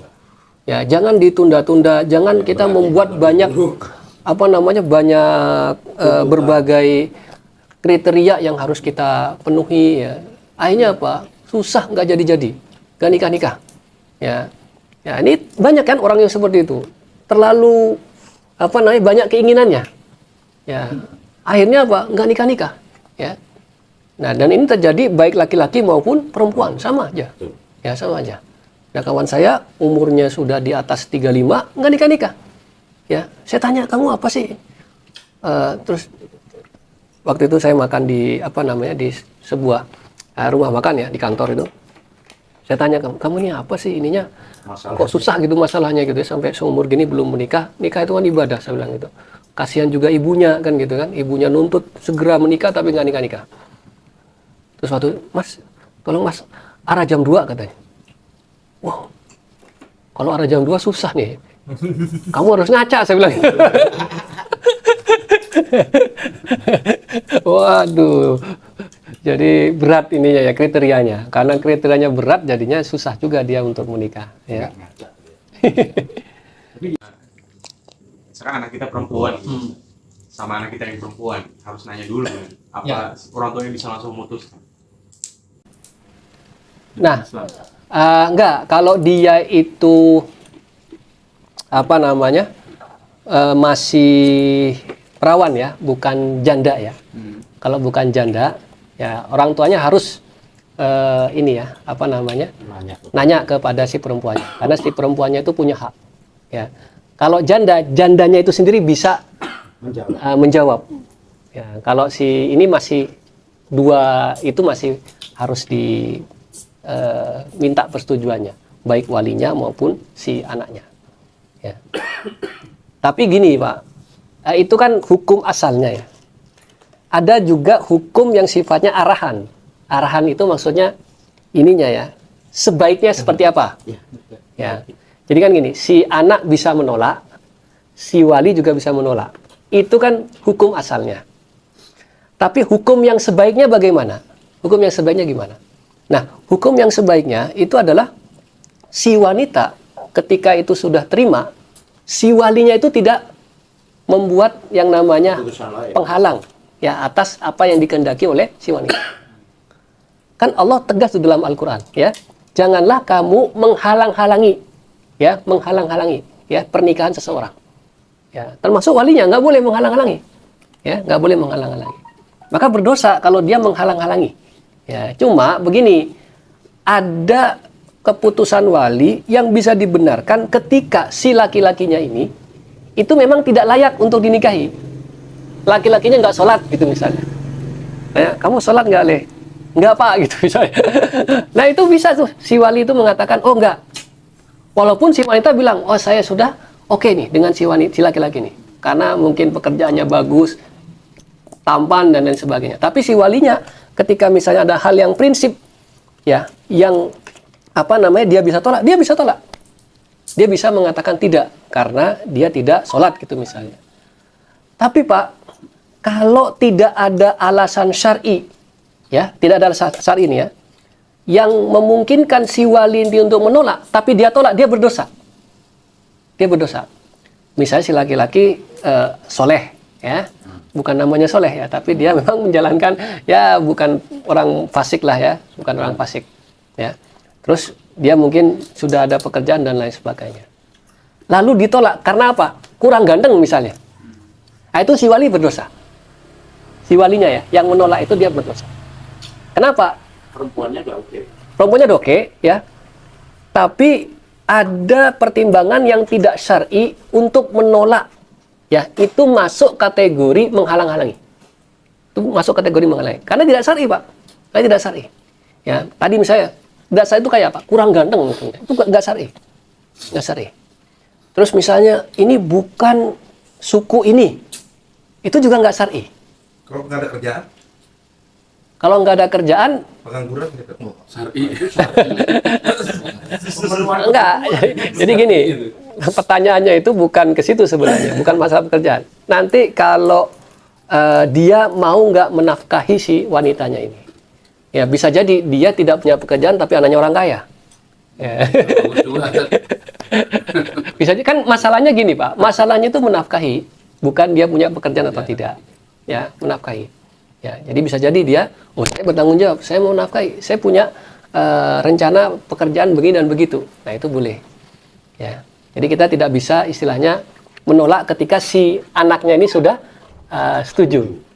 Ya, kalau anaknya sudah setuju. Ya, biasanya kan begini loh. Sementara ini saya belum ada kerjaan, tapi saya berharap udah dapat kerjaan belum terdekat. Itu kan penyakit anak kuliahan tuh, Pak Ustadz. Kalau mau begitu, nego aja sama anaknya. Ntar aja gue udah kerja. Bilangin sama anaknya, nah itu belum punya kerjaan dan lain sebagainya. Tapi bukan menolak. Oh, berarti kita Bukan nggak bisa bilang, kamu jangan dulu deh sekarang gitu loh. Maksudnya kita bukan yang kayak gini gitu loh. Bisa kita memberikan saran, ya. Bukan bisa memberikan. Si wali bisa memberikan saran kepada putrinya tadi, ya. Bisa, ya. Tapi bukan menolak, istilahnya apa ya? Mengkat lah. Ya, mengkat tanpa ada alasan syar'i. Kecuali alasan syar'i boleh dia cut itu. Ya, nggak boleh. Nah, misalnya, kenapa? Dia nggak sholat. Nggak boleh. Ya, dia itu sama orang tuanya gitu misalnya. Ya, itu menelantarkan orang tuanya. Nah, itu boleh. Dia fasik dia. Nah, dia melakukan dosa yang Kalau mungkin. misalnya begini, kan ada bibit bebek bobot tuh. Ya, Oh ini keturunannya dia ini apa namanya? Bapaknya kawin cerai. nah itu nggak syar'i, Pak. Hah? Nggak syar'i. Nggak syar'i, nggak boleh. Nggak syar'i. Kan Nggak boleh. Masing-masing. enggak, kadang-kadang ada yang begitu. Ini dia bapaknya cerai nih, nanti ininya juga nanti kamu ikut cerai gitu loh. Biasanya kan ada yang kayak gitu. Ya, itu nggak syar'i, Pak. Kalau mau seperti itu, nego si anaknya, supaya anaknya juga nggak mau. Kalau anaknya masih mau nih, si wali tidak ada alasan, kalau tidak ada alasan syar'i. Tapi Berarti anaknya berani ambil resiko itu. Enggak, kadang-kadang Yang perempuannya berarti bukan anak itu kan kalau bahasa ini kita Cinta bicara bukan kayak kambing rasa coklat. Jadi apa yang kita bilang pokoknya saya cinta banget deh sama dia. Mau dia nggak kerja nggak ini nggak apa-apa. Tapi Ya, mau ya. makan apa dia kan kita Nah. kasih orang tuanya. ya mungkin Ujung-ujungnya apa begitu susah anak itu lari ke balik kita orang lagi. tua. Ya, ya. Kalau seperti itu Pak ya tadi, si orang tua ngomong sama anaknya. Ya, jadi Bisa bernegosiasi istilahnya lah ya. berdiskusi, negosiasi sama anaknya agar menyadarkan dia bukan negosiasi itu. dia Menyadarkan apa anak. namanya? Kayak kambing rasa coklat itu susah. Jadi yang istilahnya tadi ya sudah cinta mati, dan walinya itu bisa menghentikan itu kalau ada alasan syar'i tadi. Ya, kalau alasan syar'i ya itu boleh. Si walinya bilang, oh nggak boleh kamu. Ya, saya nggak setuju. Gitu misalnya. Kenapa? Dia nggak sholat. Nah itu boleh. Ya boleh. Karena ke kerabat. Ya betul. Kerabatnya itu dalam artian belum tentu mau menjelek-jelekan saudaranya sendiri. Kan? Nah itu bagaimana? Nah ini memang kalau ada yang disembunyikan ya, memang repot ya. Iya, makanya itu saya bilang. Dan ini gini ya. Itu nggak bisa. Ya ini memang Makanya kan tadi ada Di belakangnya nggak ada gelar asyid. Nggak ada. Amin nggak ada. Makanya Gelar itu baru bisa. ya biasanya kan begini. Jadi kita mencari informasi itu kepada orang-orang yang bisa dipercaya. Ya, biasanya orang-orang yang dipercaya itu acuan kita itu orang yang agamanya baik. Ya, apakah dari pihak keluarga atau teman-teman dia, dan teman-teman dia. Jadi kalau sudah informasinya istilahnya kita udah optimal lah, tapi ada yang kelewat juga, ya bersabar saja, sabar ya. Maksudnya gini, ya memang kita tidak mungkin bisa mendapatkan manusia yang sempurna gitu ya. Istilahnya kita ngaca juga lah. Memang kita nggak pernah dosa apa gitu. Saya berkawan sama kita. Gelarnya ada amin. oh iya teman saya. Dari nol lagi ya. Iya, kalau ta'aruf kan misalnya kan tadi dalam saya jelaskan fisik apa segala macam bisa kelihatan ya. Terus kalau pakai kan sekarang teknologi udah canggih nih tadi ya. Misalnya ada dua kita pakai inilah ya. Filter WA. Pakai apa? Pakai psikotes sama medical record lah atau medical check up lah gitu. Itu masih etis nggak gitu ya? Artinya kan kalau itu kan kita udah tahu ya sifat karakter segala macam selama ini akurasinya ya menurut saya sih cukup akurat lah kalau psikotes bisa menentukan orang karakter kayak gimana. Dengan karakter itu kita bisa cocok nggak gitu ya? Kalau kita bisa, memang kita banyak kekurangan. Itu sama-sama tuker-tuker psikotes lah gitu ya, sama-sama tuker hasil medical record segala macam gitu ya.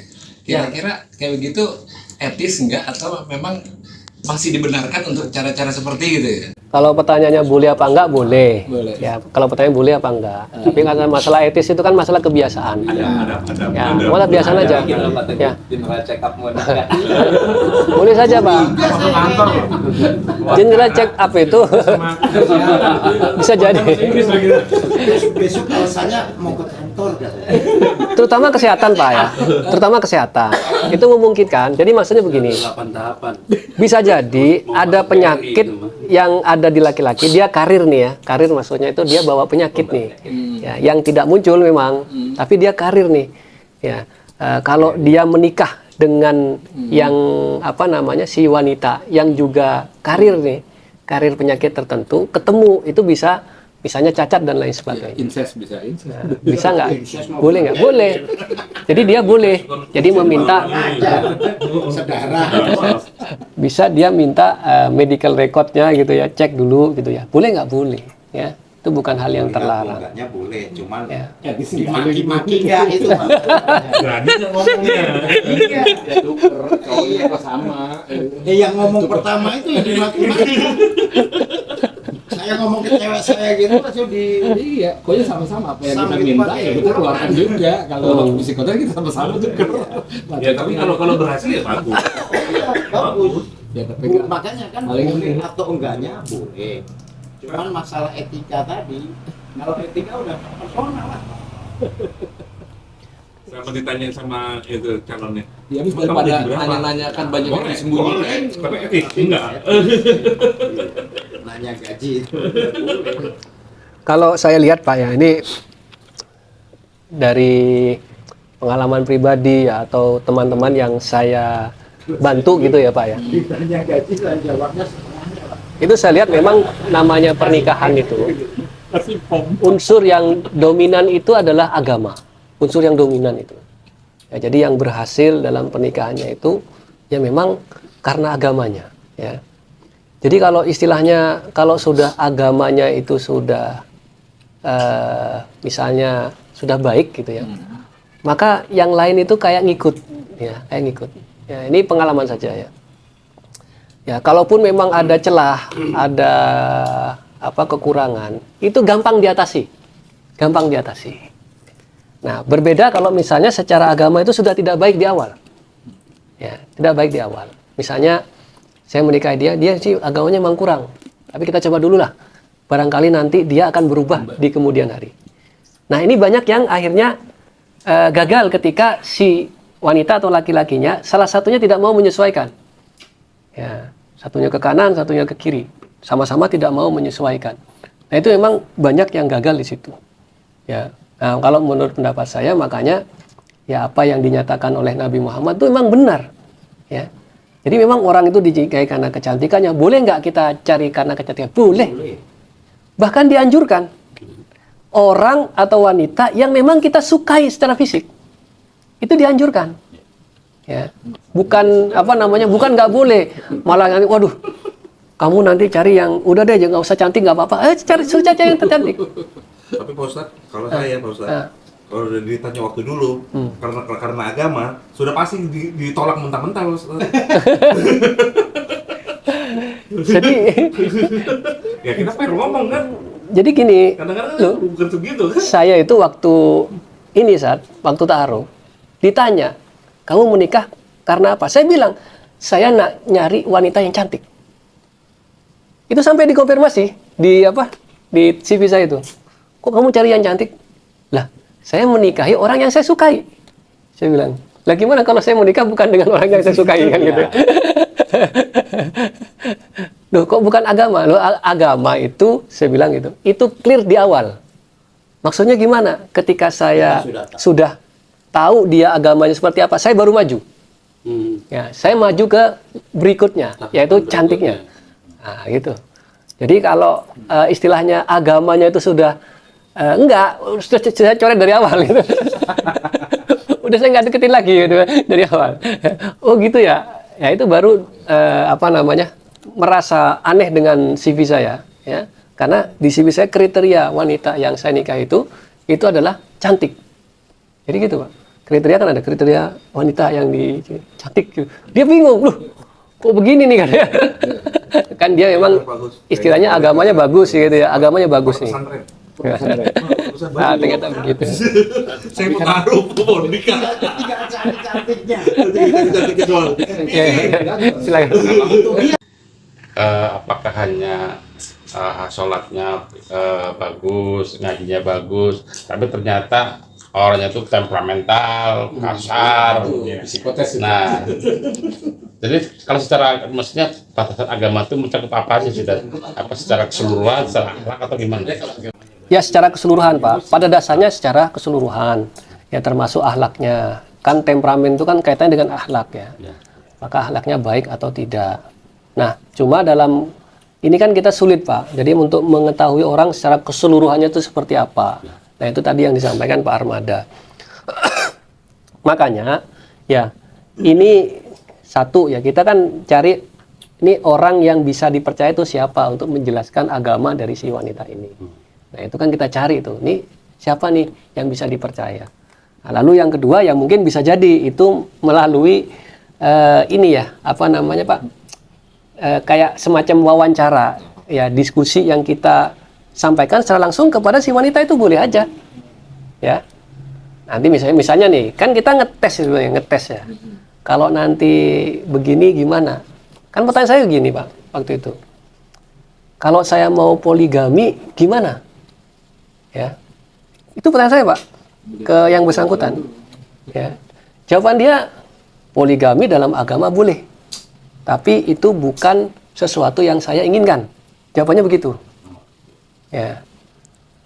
Ya dia paham berarti secara agama boleh, tapi dia tidak menginginkannya. Boleh.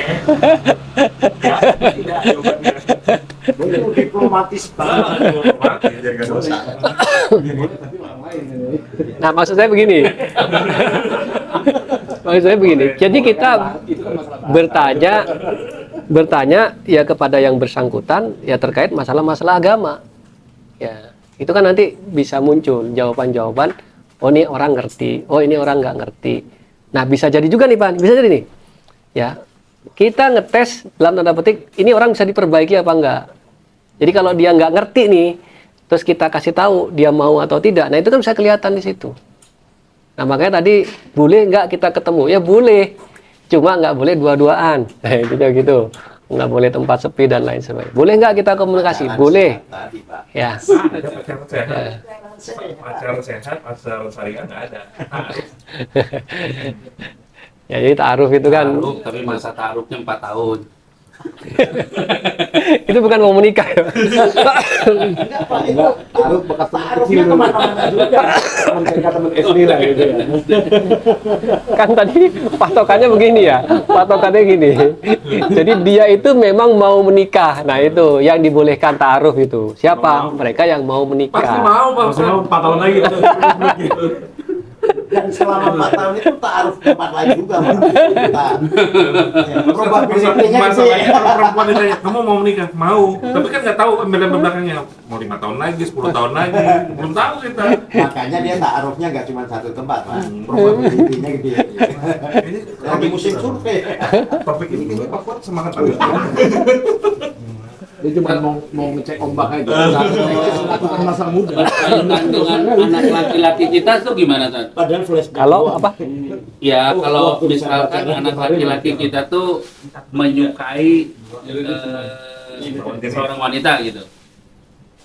Ya kalau laki-laki Pak itu dia kan nggak dengan walinya ya. Ya, Ya istilahnya dia mau kawin terus nggak ngomong juga nggak apa-apa sebenarnya ya. Aslinya secara hukum begitu.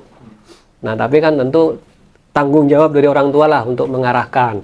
masih ada ruang kontrol dari orang tua ya. Ya jadi maksudnya ya tadi yang mengarahkan lah, yang mengarahkan, membimbing anaknya sehingga ya arahnya itu cari yang wanita itu seperti apa. Ya walaupun secara hukum nih dia pergi keluar rumah terus tiba-tiba bawa istri, boleh nggak? Ya boleh. Iya. Wong dia nggak perlu wali, ya.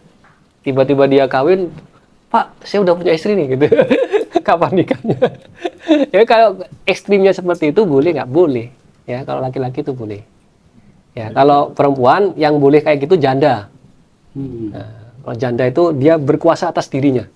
Kalau ketemu wali nggak pernah repot istri pertama nggak? Tetap perlu wali. Kalau nikah wajib. Nikahnya tetap perlu wali. Tapi persetujuannya tidak. Oh, persetujuannya tidak. Tidak. Ustaz, Jadi Tapi pas proses nikah tetap harus ada. Kalau kita mau menikah Lagi. itu perlu izin istri pertama nggak? Tidak. Itu perda PP nomor 10. Nomor 10 itu kalau pegawai negeri. Jadi kalau enggak nih, kita kan bicara aturan agamanya ya. Jadi kalau aturan agamanya itu tidak perlu izin. Tapi perlu memberitahu. Ya memberitahu kalau dia belakangan nggak apa-apa. Kan yang penting begini, kenapa kok Hilaf. Lebih baik minta maaf apa minta izin. jadi gini, kenapa kok harus ngasih tahu? Karena terkait dengan hak dan kewajiban.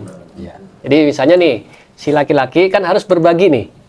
Nah, kenapa kok si wanita istri pertama harus tahu? Karena dia harus berbagi. Ya, sehingga dia harus, oh saya mau ke istri yang kedua gitu misalnya. Nanti kalau waris, Pak. Ya, kan harus berbagi juga tuh. Nah, makanya dia harus tahu supaya apa? Supaya hak-hak kewajiban yang syar'inya itu bisa dipahami oleh kedua belah pihak. Ya. Jadi Di awal kan. kalau sembunyi-sembunyi gini nanti begitu meninggal tiba-tiba istri kedua datang gitu ya. Dia bilang saya istrinya. Lah, kok bisa gitu kan ya? Jadi malah bingung nanti dan mungkin bisa terjadi perselisihan, ya. Tapi secara hukum agama nggak berdosa kan Ustaz? Perlu dia nggak tahu. Kalau sampai pada hilangnya hak dan kewajiban si istri yang kedua ya berdosa. Tapi kalau tidak ya nggak apa-apa. Maksudnya begini, ternyata Biasanya istri kedua tahu, tapi istri pertama nggak, misalnya gini Pak, di masyarakat itu sudah lazim gitu ya. Lazim tuh begini, orang istri ini nggak tahu tuh nggak apa-apa, nggak biasa. Tiba-tiba datang istri yang keduanya nanti, artinya secara hukum syariat yang harus terpenuhi akibat dari dia menikah dua itu, nah itu tidak dilanggar, nggak masalah. Nah tapi kalau itu bisa itu dilanggar, nah itu yang jadi masalah. Tadi misalnya ya hak giliran, itu masalah kalau istrinya nggak saling tahu. Ya hari ini harusnya di rumah yang pertama nih. Nah ini kok nginep tanpa ada pemberitahuan nih. Ya rapat mulu sampai malam gitu. Kok rapatnya selang-seling ini? Hari ini rapat, hari ini enggak. Ini nama. Nah, itu hak giliran itu, Pak. Hak giliran itu kalau dilanggar kan berdosa. Nah, hak giliran itu bisa terpenuhi kalau apa? Kalau kedua belah pihak sudah dikasih tahu. Oh, ini memang giliran saya di sini. Oh, besok giliran saya di sana. Gitu. Pantesan Papua sering pulang malam. Nah itu dia. Pagi, oh iya, lebih dari kedua. Kan jatahnya di sana malam. Enggak hari jam. Jam.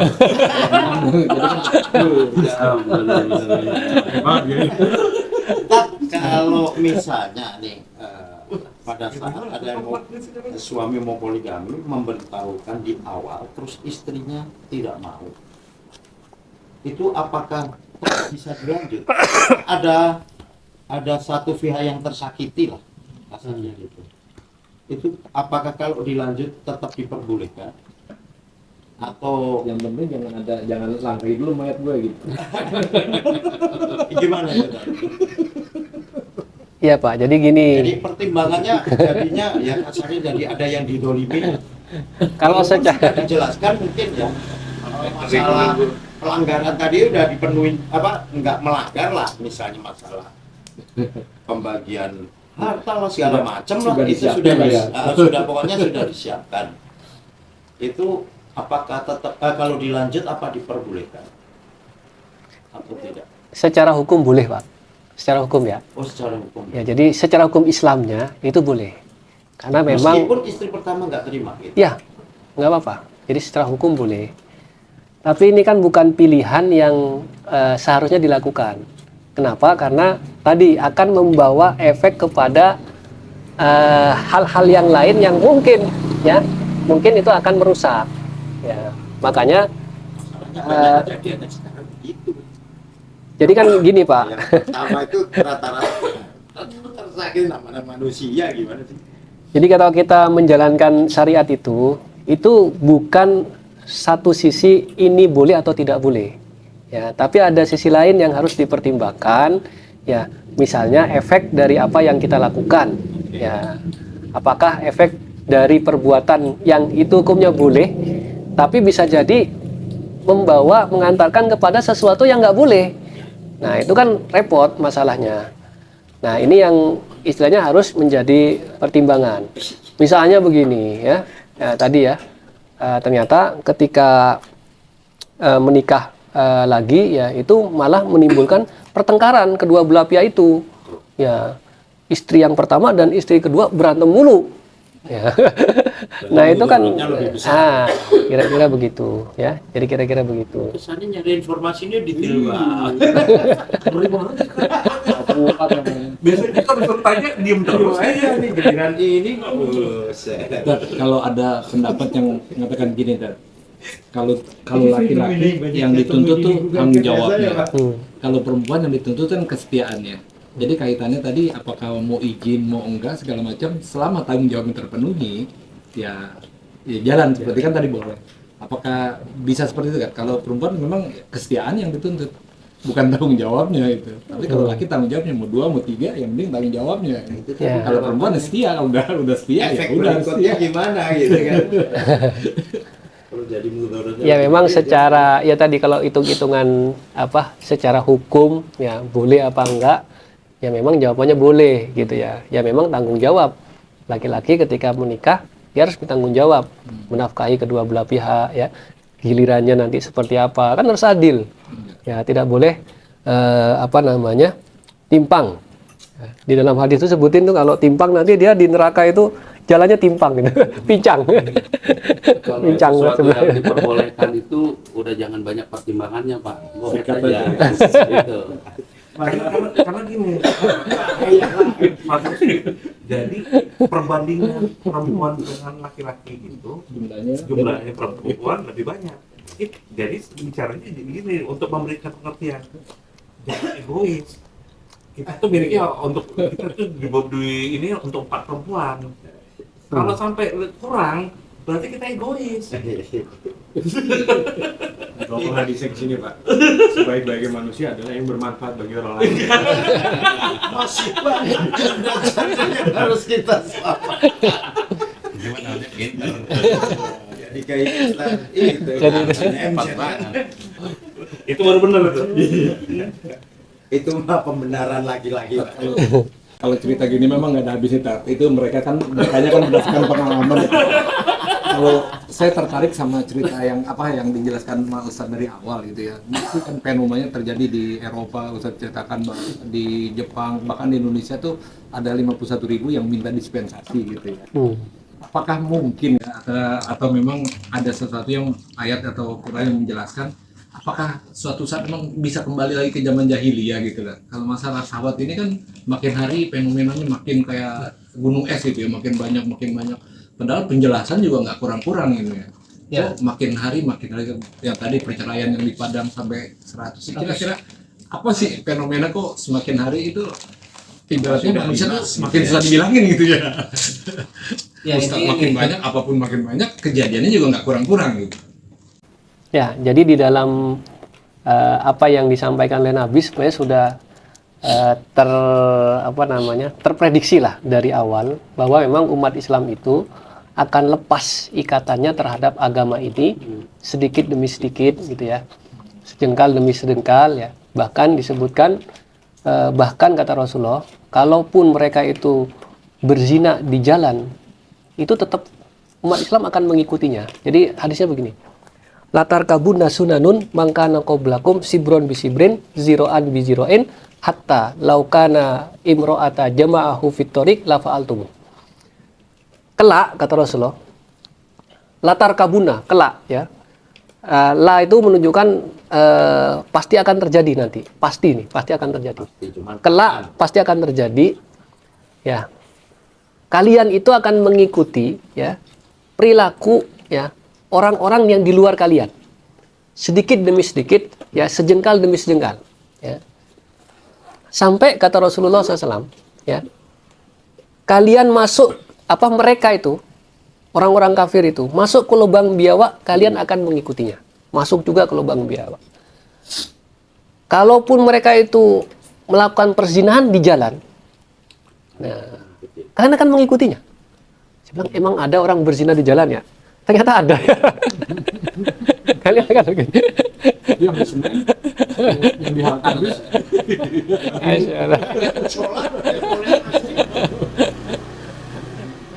Nah, jadi itu fenomena memang sudah disampaikan oleh Rasulullah ya 14 abad yang lalu, itu akan terjadi seperti itu. Jadi umat Islam itu lepas dari agamanya sedikit demi sedikit sampai kita itu meniru betul apa yang dilakukan oleh orang-orang kafir itu. Nah, lalu sahabat bertanya, ya Rasulullah, siapa yang kita tiru itu? Apakah Yahudi dan Nasrani? Lalu Rasulullah jawab yang Faman. Lalu siapa lagi kalau bukan mereka? Ya. Jadi misalnya, ya memang kondisi sekarang kan, orang-orang kafir, ya orang Nasrani, orang Yahudi, itu mereka pergaulan bebas kan. Lalu itu ditiru oleh umat Islam saat ini. Maka kalau dikatakan kita kembali ke jahiliyah, ya memang sudah dinyatakan oleh Nabi sebelumnya. Ya.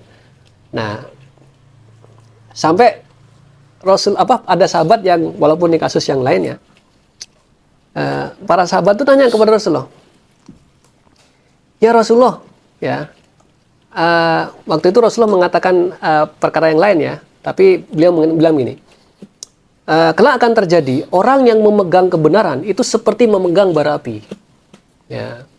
Nah ini kan apa yang dinyatakan oleh Rasulullah dulu ya, tapi orang memegang kebenaran itu seperti memegang bara api.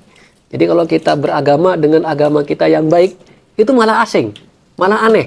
Gitu. Ini orang gini amat sih gitu ya.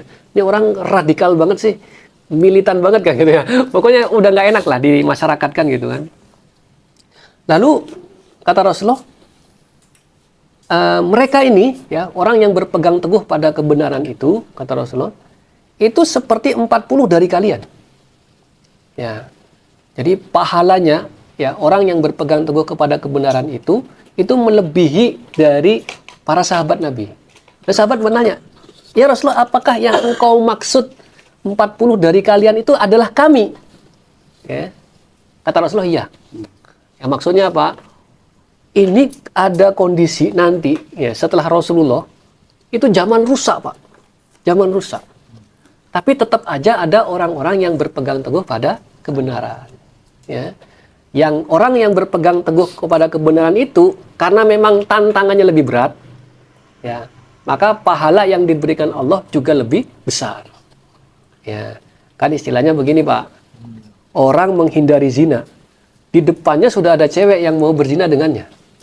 Beda dengan orang yang di masjid terus nggak pernah ada tantangan, nggak pernah diajak zina, dan dia nggak pernah berzina. Kan beda.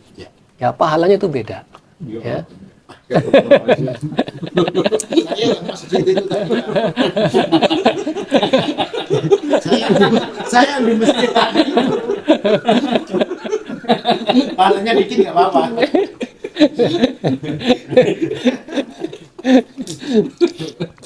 Ya, mudah-mudahan ya kita termasuk orang yang berpegang teguh pada kebenaran itu, ya, ya, sehingga kita tidak tergelincir ya dengan derasnya ya tantangan yang mungkin kita hadapi juga ya. Mudah-mudahan kita ya, terutama mungkin yang apa namanya di tempat-tempat yang kan ada itu gratifikasi seks katanya kan gitu. Aneh-aneh aja kan. Jadi kan kalau gratifikasi dalam bentuk uang, ya, tangkap korupsi kan gitu kan. Kalau gratifikasi seks ya gimana itu ya ininya? Belum ada hukumnya. Ada kerugian negara nggak di situ? Ada, pasti ada. Dampaknya kan ada. Karena yang buat nyewa gratifikasi. Kalau gratifikasi itu kan pekerjaan udah selesai, Pak. Dia pekerjaan udah selesai, udah aman lah kan gitu kan, sudah terpenuhi semua gitu ya. Gratifikasi itu kan hadiah ya, pekerjaan setelah di belakang. Nah, yang kena itu apa? Kalau harta gitu ya, kalau uang, begitu ada uang masuk pasti kena. Masalahnya kalau gratifikasinya berupa wanita ya. Ya mudah-mudahan lah kita dikasih keteguhan hati ya, keimanan yang kuat sehingga kita ya seperti halnya yang dinyatakan oleh Rasulullah, orang-orang yang berpegang teguh pada kebenaran. Walaupun berpegang kebenaran itu kata Rasulullah suatu saat nanti itu seperti memegang bara api. Ya. Pak Yoga nanti banyak yang di-cut ya Pak Yoga ya. Nanti banyak yang di-cut. Kalau mau nonton 30 menit pertama aja ya.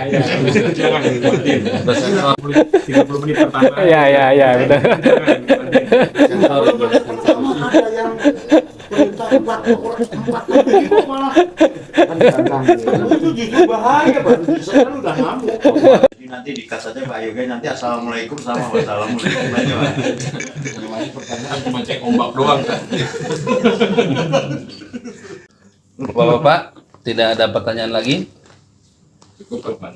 Cukup. Panjang nanti. Kalau tidak ada pertanyaan lagi, mari kita tutup kajian kita kali ini dengan doa kifaratul majelis. Subhanallah wa bihamdika asyhadu an la ilaha illa anta astaghfiruka wa atubu ilaik.